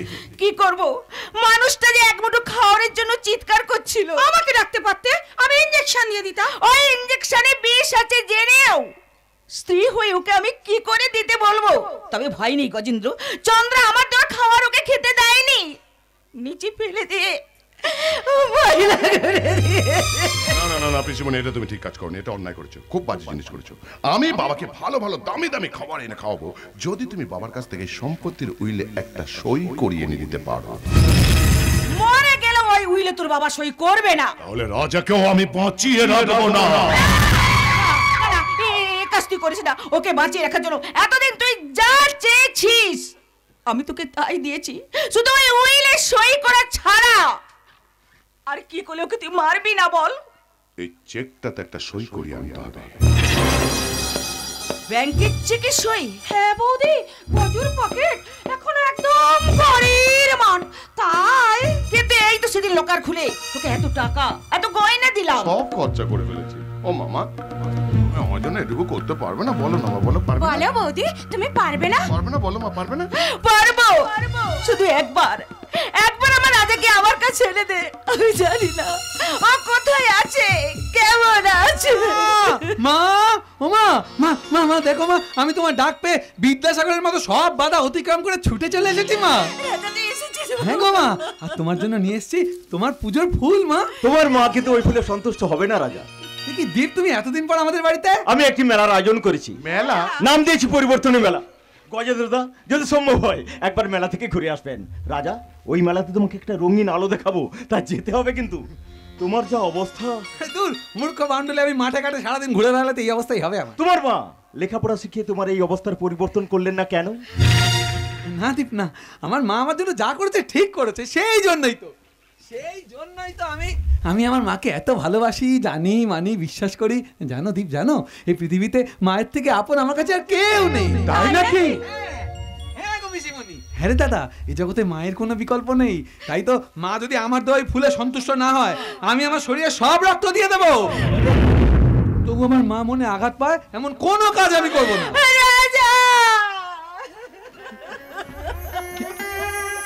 কি হলো মা? ও মা, কাঁদছো কেন তুমি? কি হয়েছে মা তোমার? কি হয়েছে? কাঁদছো কেন? আচ্ছা তুমি আমার কাছ থেকে কি চাও বলো?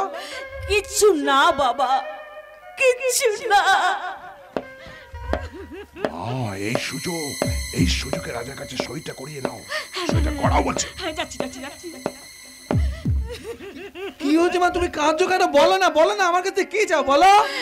এখানটাতে একটা সই করে দি বাবা। এখানে সকাল হয়ে যাবে, ঠিক আছে। আরে এই কাগজটায় তো মেঘাও আমাকে সই করতে বলেছিল। রাজা কি ভাবছিস? না মানে আমি, ও মা বলছি এটা কিসের কাগজ গো? সেটা তুমি বুঝবে না বন্ধু। ওই কাগজটা যে কি সেটা জানতে গেলে চাণক্যের চাল চাই, রামের সরলতা নয়। কাজে ওই কাগজে তুমি সই করবে না। আমি বলছি সই কর। না মানে আমি, কিন্তু আমি বলছি এখানে সই কর। আমি বলছি এখানে সই কর। আমি বলছি সইটা তুই করে দে রাজা। মা যখন বলছে তখন আমি আর কারোর কথা শুনবো না। হ্যাঁ আমি এখানে সই করে দিচ্ছি মা। এই তো কি ভুল তুমি করলে বন্ধু? কেন দীপ, কি হয়েছে? সে তুমি বুঝবে না। নতুন জ্ঞানের রঙিন আলো দেখানোর জন্য আমি তোমাকে সইটা করতে বারণ করেছিলাম, কিন্তু মনমের মহামন্ত্রে সইটা করে দিয়ে তুমি সর্বশান্ত হয়ে গেলে। তবু যাওয়ার বেলায় তোমাকে বলে যাচ্ছে, পারো তো একবার মেলায় চেও। আমি তোমাকে নিয়ে শেষ খেলাটা খেলতে চাই। শেষ খেলা। দীপ তুমি যেও না দীপ, আমি তোমার সঙ্গে মেলা রঙিন আলো দেখতে যাবো। দীপ ওই মেলাতে তুই যাবি না? না কেন? আমি যাবো যখন বলছি তখন আমি যাবো, তখন আমাকে আটকাতে পারবে না। তো সাহস কম না তো?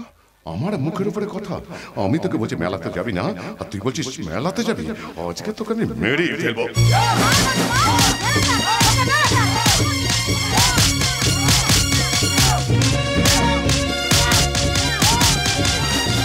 না, আর এক ঘাও তুই ওকে মারবি না। তোর কাজ হয়ে গেছে, এখান থেকে চলে যা। চলে এসো পিসেমণি। হ্যাঁ চল। রাজা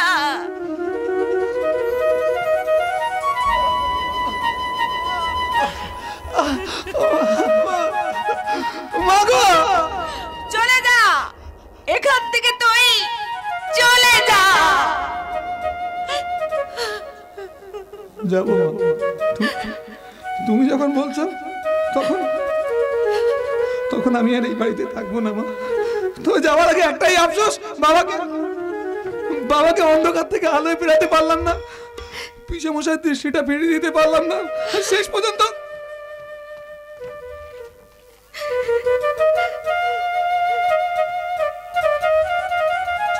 তোমার পুজোটাও তো করতে পারলাম না মা।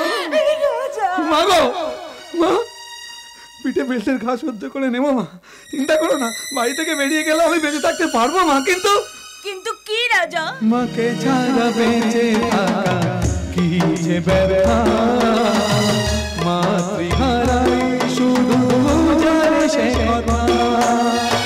মাকে ছাড়া বেঁচে থাকা কি যে ব্যথা, মাতৃহারাই শুধু জানে সে কথা। তোমার কোলে মাথা রেখে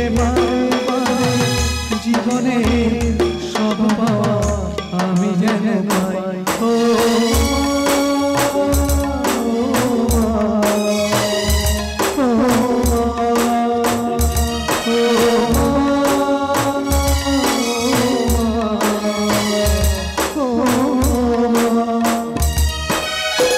জননী আমার তুমি, পৃথিবী আমার, তোমার চরণ ছুঁয়ে বন্দনা গাই। হাজার বছর পরে যদি আমি আসি ফিরে তোমারই কোলে মাগো,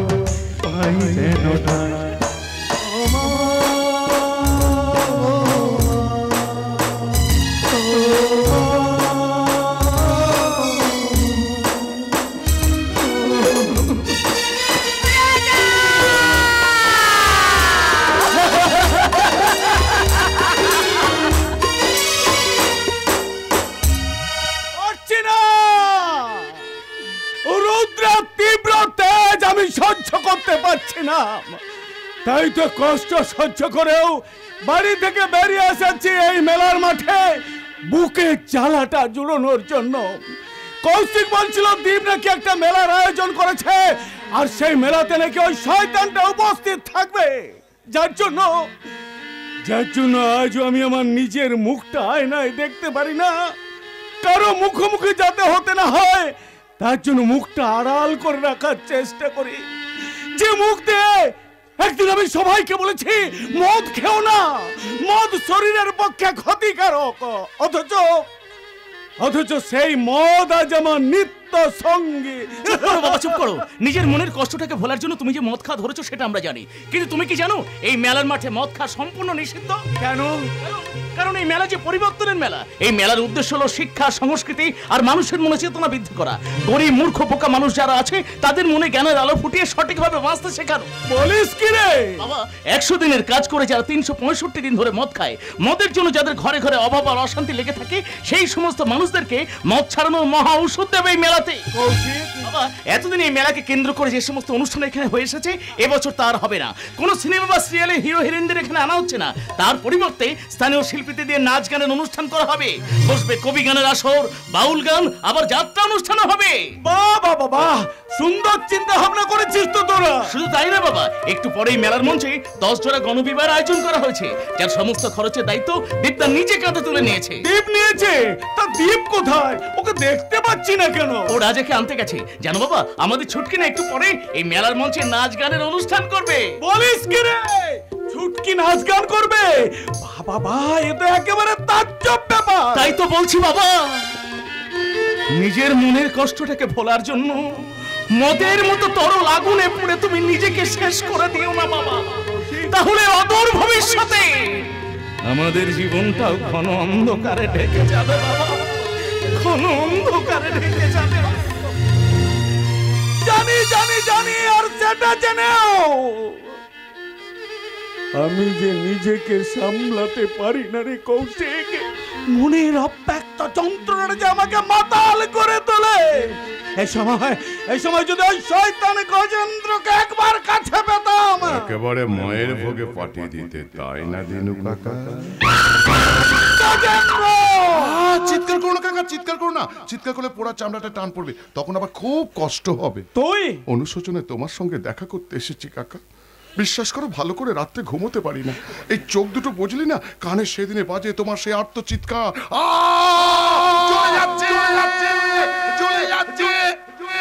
বিশ্বাস করো কাকা, আমি নিজেকে নিজে প্রশ্ন করেছি, পারলে কি করে গজেন্দ্র? যে মানুষটা কোলে চড়ে ছোট্টবেলা একদিন গোটা গ্রামটা তুই ঘুরে বেড়াতিস, সেই মানুষটাকে তুই ছি গজেন্দ্র, ছি, তুই একটা মানুষ। আমি অন্যায় করেছি কাকা, আমাকে তুমি ক্ষমা করে দাও। যে অ্যাসিড দিয়ে আমি তোমার মুখ ছুড়ে বেড়েছিলাম, সেই অ্যাসিড তুমি আমার মুখে ছুড়ে মারো। নাও কাকা, এই অ্যাসিডটা দিয়ে তুমি প্রতিশোধ নাও। এক মুহূর্ত দেরি করবে না কাকা, আমি প্রস্তুত। পুরো অ্যাসিডটা আমার মুখের মধ্যে ছুড়ে দিয়ে তুমি প্রতিশোধ নাও কাকা, নাও। কি হলো কাকা, প্রতিশোধ নেবো বলে তুমি চুপচাপ দাঁড়িয়ে পড়েছিলে? কারণ আমি যে মানুষ, আর তুমি মানুষ হয়েও নিজের স্বার্থের জন্য যা খুশি করতে পারো, কিন্তু আমি তা পারবো না। পারবে কি করে? যতই হোক বস তোমার অন্নদাতার ছেলে, যে অন্নদাতার টাকায় নিজের ছেলে মেয়েদের বড় করেছো, সেই অন্নদাতার ছেলের কোনো ক্ষতি হোক সেটা তুমি চাইবে না কাকা। বস, আপনার জন্য দিনু কাকার অনেক ক্ষতি হয়েছে, সেই ক্ষতিপূরণ বাবদ আমি দেব। কাকা শুধু একবার মুখ ফুটে বলুক কাকার কত ক্ষতিপূরণ লাগবে। কাকার মুখে অ্যাসিড ছুঁড়ে মারার জন্য কাকাকে ক্ষতিপূরণ বাবদ নগদ আমি 100 টাকা দেব। 100 টাকা? এই না, 1 লাখ টাকা। আর সেই সঙ্গে কৌশিক আমার শপিং মলের ম্যানেজারের চাকরি দেব। এই গণবিবাহের মঞ্চে দামিনীর বিয়ের ব্যবস্থা আমিই করব। কি বললে? তুমি দামিনীর বিয়ের ব্যবস্থা করবে? আমার ছেলে কৌশিককে তোমার অফিসে ম্যানেজারের চাকরি দেবে, আর নগদ 1 লাখ টাকা দেবে। শুধু তাই নয়, 1 বোতল মদও দেব। কি বলে? মদ দেবে? দাও দাও দাও, আমাকে একটু মদ দাও। কাকাকে মদটা খাওয়া। এই যে কাকা, এই নাও, এত দামি মদ এর আগে কোনোদিনও খাওনি, এই সুযোগে খেয়ে নাও। দে কাকাকে নিরিবিলি একটু মদটা খেতে দে। তুই শোন, আজকে না ওই নাচ গানের মঞ্চে দামিনী প্রোগ্রাম করবে, শুনেছি সেখানে কি টাকাটাও আছে। তাই যেভাবেই হোক ওই নাচ গানের মঞ্চ থেকে দামিনীকে জোর করে তুলে নিয়ে এসে ওই গণবিবাহের মঞ্চে নিয়ে আসবি। বস ওই সবার সামনে দামিনীকে বিয়ে করব আমি। অ্যাসিড বোতল খুলছো কেন বস? প্রচন্ড গরম করছে রে, চোখে মুখে একটু ছেটাবো। তুই কি ভাবলি সত্যি সত্যি এর মধ্যে অ্যাসিড আছে? পাগলা রে, মানুষ চিনলি না। বড় খোকা যে বললে টাকা দেবে, ওই টাকা তো দিলে না। কাকা এ না না না না, আমার কাছে 1 লাখ টাকা আছে, এই 1 লাখ টাকা আমি তোমাকে দিয়ে দিচ্ছি। বাবা এত টাকা! কাকা ওই গণবিবাহের মঞ্চে এটাকে জমা করতে হবে, দামিনীর বিয়ে ব্যাপারে এখানে একটা সই করে দাও তো। দামিনীর বিয়ে হবে, সই করে দিচ্ছি। আর তোমার সব অপরাধ আমি ক্ষমা করে দিলাম। কি হলো তুমি আর প্রণাম করলে কেন? একটু আশীর্বাদের রকি, তুই তোর কাজে যা আর আমি আমার কাজে যাচ্ছি। ওকে বস, তাহলে আসি। আহা কি আনন্দ আকাশে বাতাসে। এই রকি, আমার মেয়ে দামিনী কোথায় রে? তো মাইকে ঘোষণা হচ্ছে, শুনতে পাচ্ছ না? চলো কাকা, আমরা বড় ওই নাচ গানের মঞ্চের সামনেই যাই। চলো চলো কাকা, চলো। শুধু দর্শক মণ্ডলী, এতক্ষণ ধরে আপনারা বিভিন্ন ধরনের নৃত্য গীত অনুষ্ঠান দেখলেন। এখন আপনাদের সামনে নৃত্য গীত পরিবেশন করছেন আপনাদের সকলের পরিচিত দামিনী মুখার্জি ও রাজেন্দ্র প্রতাপ চৌধুরী।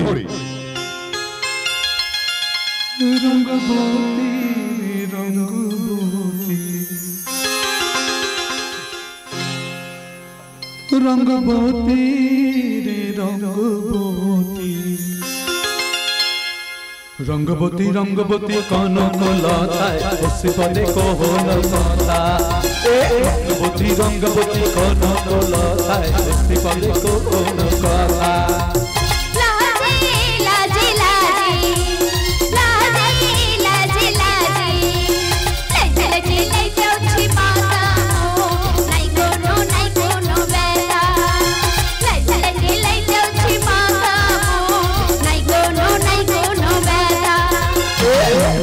রঙ্গবতী রঙ্গিলা অন্তরে ভাবলু তোমারি কথা।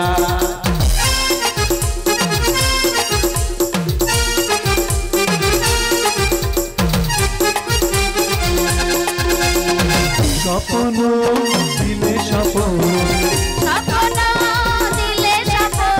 রূপে তোমার মরি বাঁচি বক্ষ জুড়ে হাহাকা।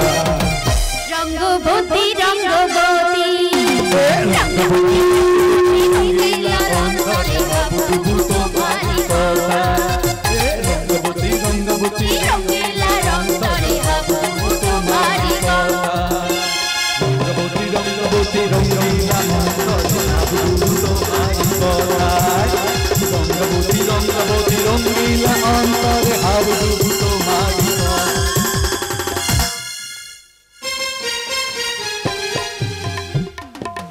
কত সুন্দর নাচ গান করলে বাবা রে বাবা! প্রথমে তো ভয়ে মঞ্চে উঠতে চাইছিলে না। প্রথমে তো খুব ভয় পেয়ে গেছিলাম, তারপর তোমার সাহস পেয়ে আমার সব ভয় কেটে যায়। আসলে আগে তো কোনো মঞ্চে নাচ গান করিনি, আজকে এই সবার সামনে গান গাইতে পেরে না আমার খুব ভালো লাগছে। তোমাদের নাচ গান আমারও খুব ভালো লেগেছে। এই রাজা, তুই বাড়ি যা। দামিনী, তুমি চলে এসো আমার সঙ্গে। কোথায়? কোথায় আবার? ওই গণবিবাহ মঞ্চে। গজেন্দ্রদা তোমায় বিয়ে করবে ওই গণবিবাহ মঞ্চে। গজেন্দ্র আমাকে বিয়ে করবে ওই গণবিবাহের মঞ্চে? আরে আরে কি বলছিস তুই? যেটা ঘটনা সেটাই বলছি। তোমার বাবা ওই বর্পণ বাবদ 1 লাখ টাকা নিয়েছে গজেন্দ্রদার কাছ থেকে হাত পেতে। আমি নিজে তার সাক্ষী। তোর গজেন্দ্রদা আমার বাবা সর্বনাশ করে স্বাদ মেটেনি বল, এখন আবার আমার দিকে হাত বাড়াতে এসেছে। ওসব আমি জানি না, ভদ্রভাবে গেলে ভালো, আর তা না হলে জোর করে তুলে নিয়ে যাব। তুই যেই হাতটা আমার দিকে বাড়াবি না, সেই হাতটা ঘুরিয়ে তোর পেছন থেকে ঢুকিয়ে দেবো। তবে মারবো এখানে, পাঠিয়ে দেবো বৃন্দাবনে। রাজা আস্তে আস্তে এখান থেকে পালা। সিনেমাতে মিঠুন চক্রবর্তীর মারপিট থেকে আমি যা শিখেছি না, মারবো পেটে এক গুতো, ছিঁড়ে দেবো তোর মস্তানি সুতো। ঠিক আছে, আমি যাচ্ছি, তবে আমিও দেখে নেব। আচ্ছা ঠিক আছে ঠিক আছে ঠিক আছে, আমি এক্ষুনি দলবল নিয়ে আসছি। আচ্ছা ঠিক আছে ঠিক আছে ঠিক আছে। তখন কিন্তু তোরা দুজনে কেউ বাঁচবি না। রকি! হ্যাঁ হ্যাঁ, আমি রকি, কিং কোবরা রকি। সারা এমন বিষ ঢালবো যে তোরা দুজনেই এক ছবলেই ছবি হয়ে যাবে।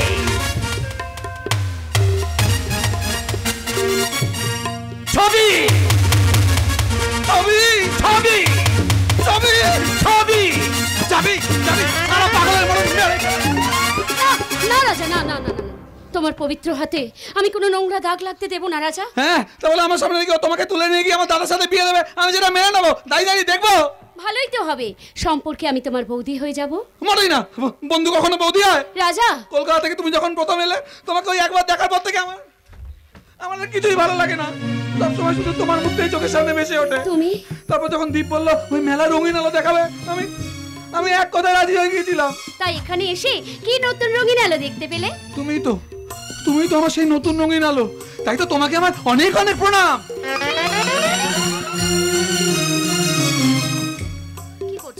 কি করছো?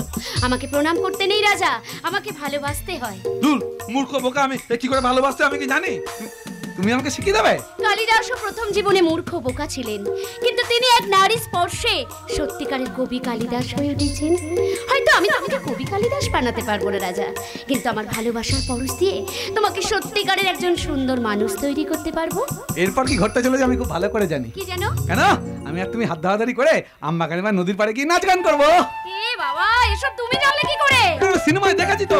আরে এই রকম ঘটনার পরে নায়ক নায়িকা সব সময় হাত ধরাধরি করে নাচ গান শুরু করে। চলো চলো আমরা শুরু করে দিই। টিভিতে সিনেমা দেখে দেখে একেবারে পেকে গেছো না? দাঁড়াও দাঁড়াও, তোমাকে দেখাচ্ছি মজা আমি।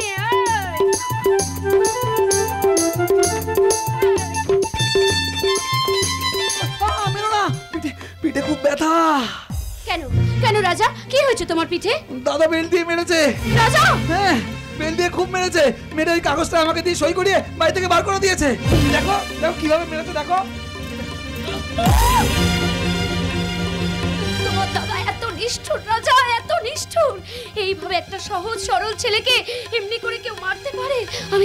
আমি যা সহ্য করতে পারছি না রাজা, আর আমি সহ্য করতে পারছি না গো, আর পারছি না।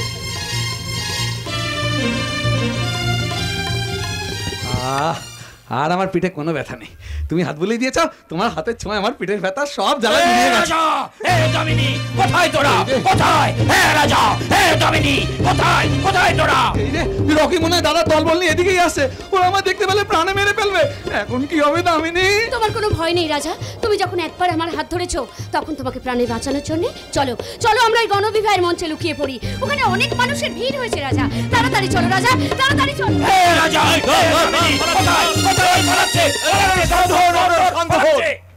মেলার মধ্যে কেউ অশান্তির সৃষ্টি করবেন না।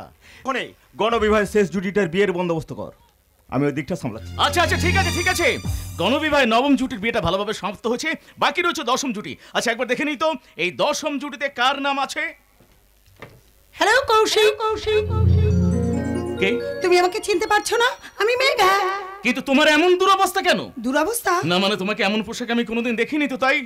Sorry, I am really very sorry. আসলে মোটা টাকার মাইনে চাকরি করা যে কোনো মানুষেরই লাইফস্টাইল চেঞ্জ হয়ে যায়। সেটা ঠিক আছে, কিন্তু এমন নোংরা পোশাকে এমন সুন্দর পরিবেশে তুমি কিছুতেই আসতে পারো না। তুমি কিন্তু খুব অন্যায় করেছো। তুমি কি দামিনীর মুখে শুনে আমাকে অপমান করছো? আমার বোন সেরকম মেয়ে নয় যে তোমার নামে আমাকে কিছু বলবে, কিন্তু তোমাকে দেখে আমাকে আর আগের মতো ভালোবাসতে ইচ্ছে করছে না, তাই না? আমাকে ঘৃণা করছে, তাই না? আমার ভালোবাসা অত ঠুনকো নয় মেঘা যে অল্পেতে ভেঙে যাবে। তাই এসো না মেঘা, আজ এই সুন্দর মুহূর্তে আমরা দুজনে বিবাহ বন্ধনে আবদ্ধ হই।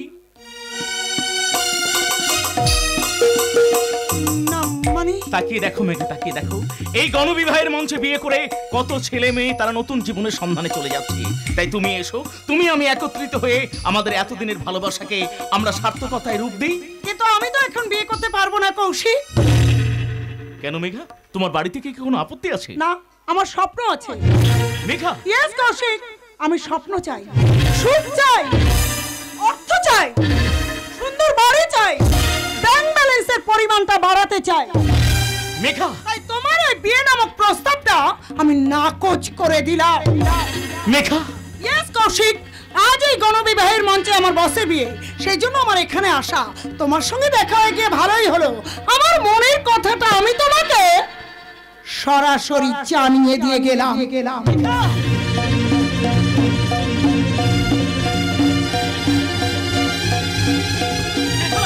তুমি যেও না ফিরে এসো মেঘা, তুমি ফিরে এসো।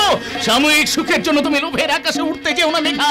ওই লোভের ফানুসটা যেদিন ফেটে যাবে সেদিন কিন্তু তুমি মাটিতে মুখ থুবড়ে পড়বে।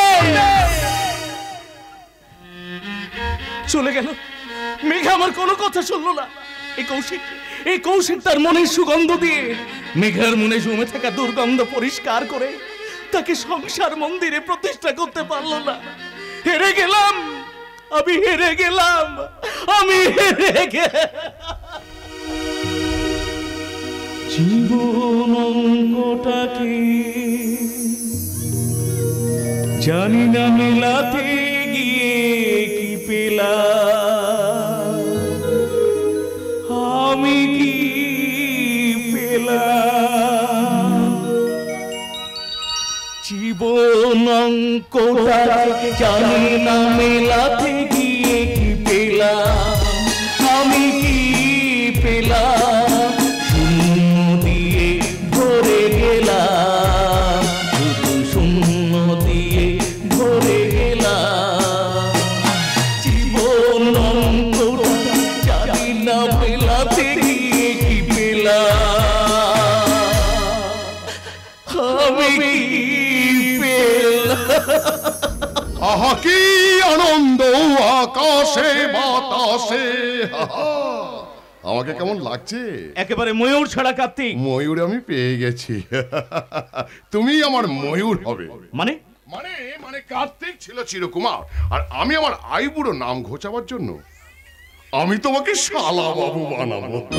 বাজে কথা একদম বলবে না গজেন্দ্র প্রতাপ। লোকটা আমি বাজে হতে পারি, কথা কিন্তু খাঁটি বলি। তোমার বাবা মানে আমার শ্বশুর মশাই আমার সব দোষ গুণ ক্ষমা করে দিয়ে 1 লক্ষ টাকা বরপণ নিয়ে তোমার বোন দামিনীর সঙ্গে বিয়ে দেবো বলে কথা দিয়েছে। বিশ্বাস হচ্ছে না?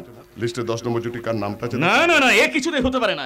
এই লিস্টে তো দেখছি আমি না, এ কিছুতেই হতে পারে না, কিছুতেই না। হবে হবে, এই মেলাতে নিশ্চয় নিয়মের পরিবর্তন হবে না, তাই দেরি না করে 10 নম্বর জুটি দামিনী মুখার্জির নামটা ঘোষণা করো। মাইকে না দামিনীকে ডাক। বড় খোকা যখন বলেছে তখন দামিনীর বিয়ে এখানেই হবে। এ তুমি কি বলছো বাবা? যে লোকটা তোমার এত বড় ক্ষতি করলো তাকে তুমি? সে যখন বলেছে তখন দামিনীর বিয়ে এখানে হবেই হবে। কিন্তু আমি বেঁচে থাকতে তা কিছুতেই হবে না। কারণ আমি দামিনীর বাবা। আমি যখন বলছি তখন দামিনীর বিয়ে এখানেই হবে। ডাক বাবা ডাক, দামিনীকে ডাক। ডাকছি। ধনুবিবাহের দর্শন জুটি দামিনী মুখার্জি, আপনি মঞ্চে চলে আসুন। লগ্নের সময় পেরিয়ে যাচ্ছে। যদিদং হৃদয়ং মম তদস্তু হৃদয়ং তব। যদিদং হৃদয়ং মম তদস্তু হৃদয়ং তব। যদিদং হৃদয়ং মম তদস্তু হৃদয়ং তব। 10 নম্বর জুটি বিয়ে হয়ে গেছে। না ছুটকি রাজা কি করো বলতো দাদা? এই রকির ভয় গণবিবাহের সাজঘরে বসে লুকিয়েছিলাম, আর আমি সেজেছিলাম কোণে, কিন্তু পুরোহিত মশাই আমাদের সত্যিকারের পর্ব ভেবে জোর করে বিয়ে দিয়ে দিলেন। ওই বিয়ে আমি মানি না। তোমাকে বিয়ে করবো বলে তোমার বাবার হাতে বরপণ বাবু নগদ 1 লক্ষ টাকা দিয়েছে। হ্যাঁ দিয়েছিলে তো, মদও খাইয়েছিলে, কিন্তু তুমি যে দামিনীকে বিয়ে করবে সে কথা তো বলেনি। দিনু কাকা তোমার কপালটাই খারাপ, তোমার টাকাও গেল আর দামিনীও গেল। তোমার আইবুড়ো নামও ঘুষ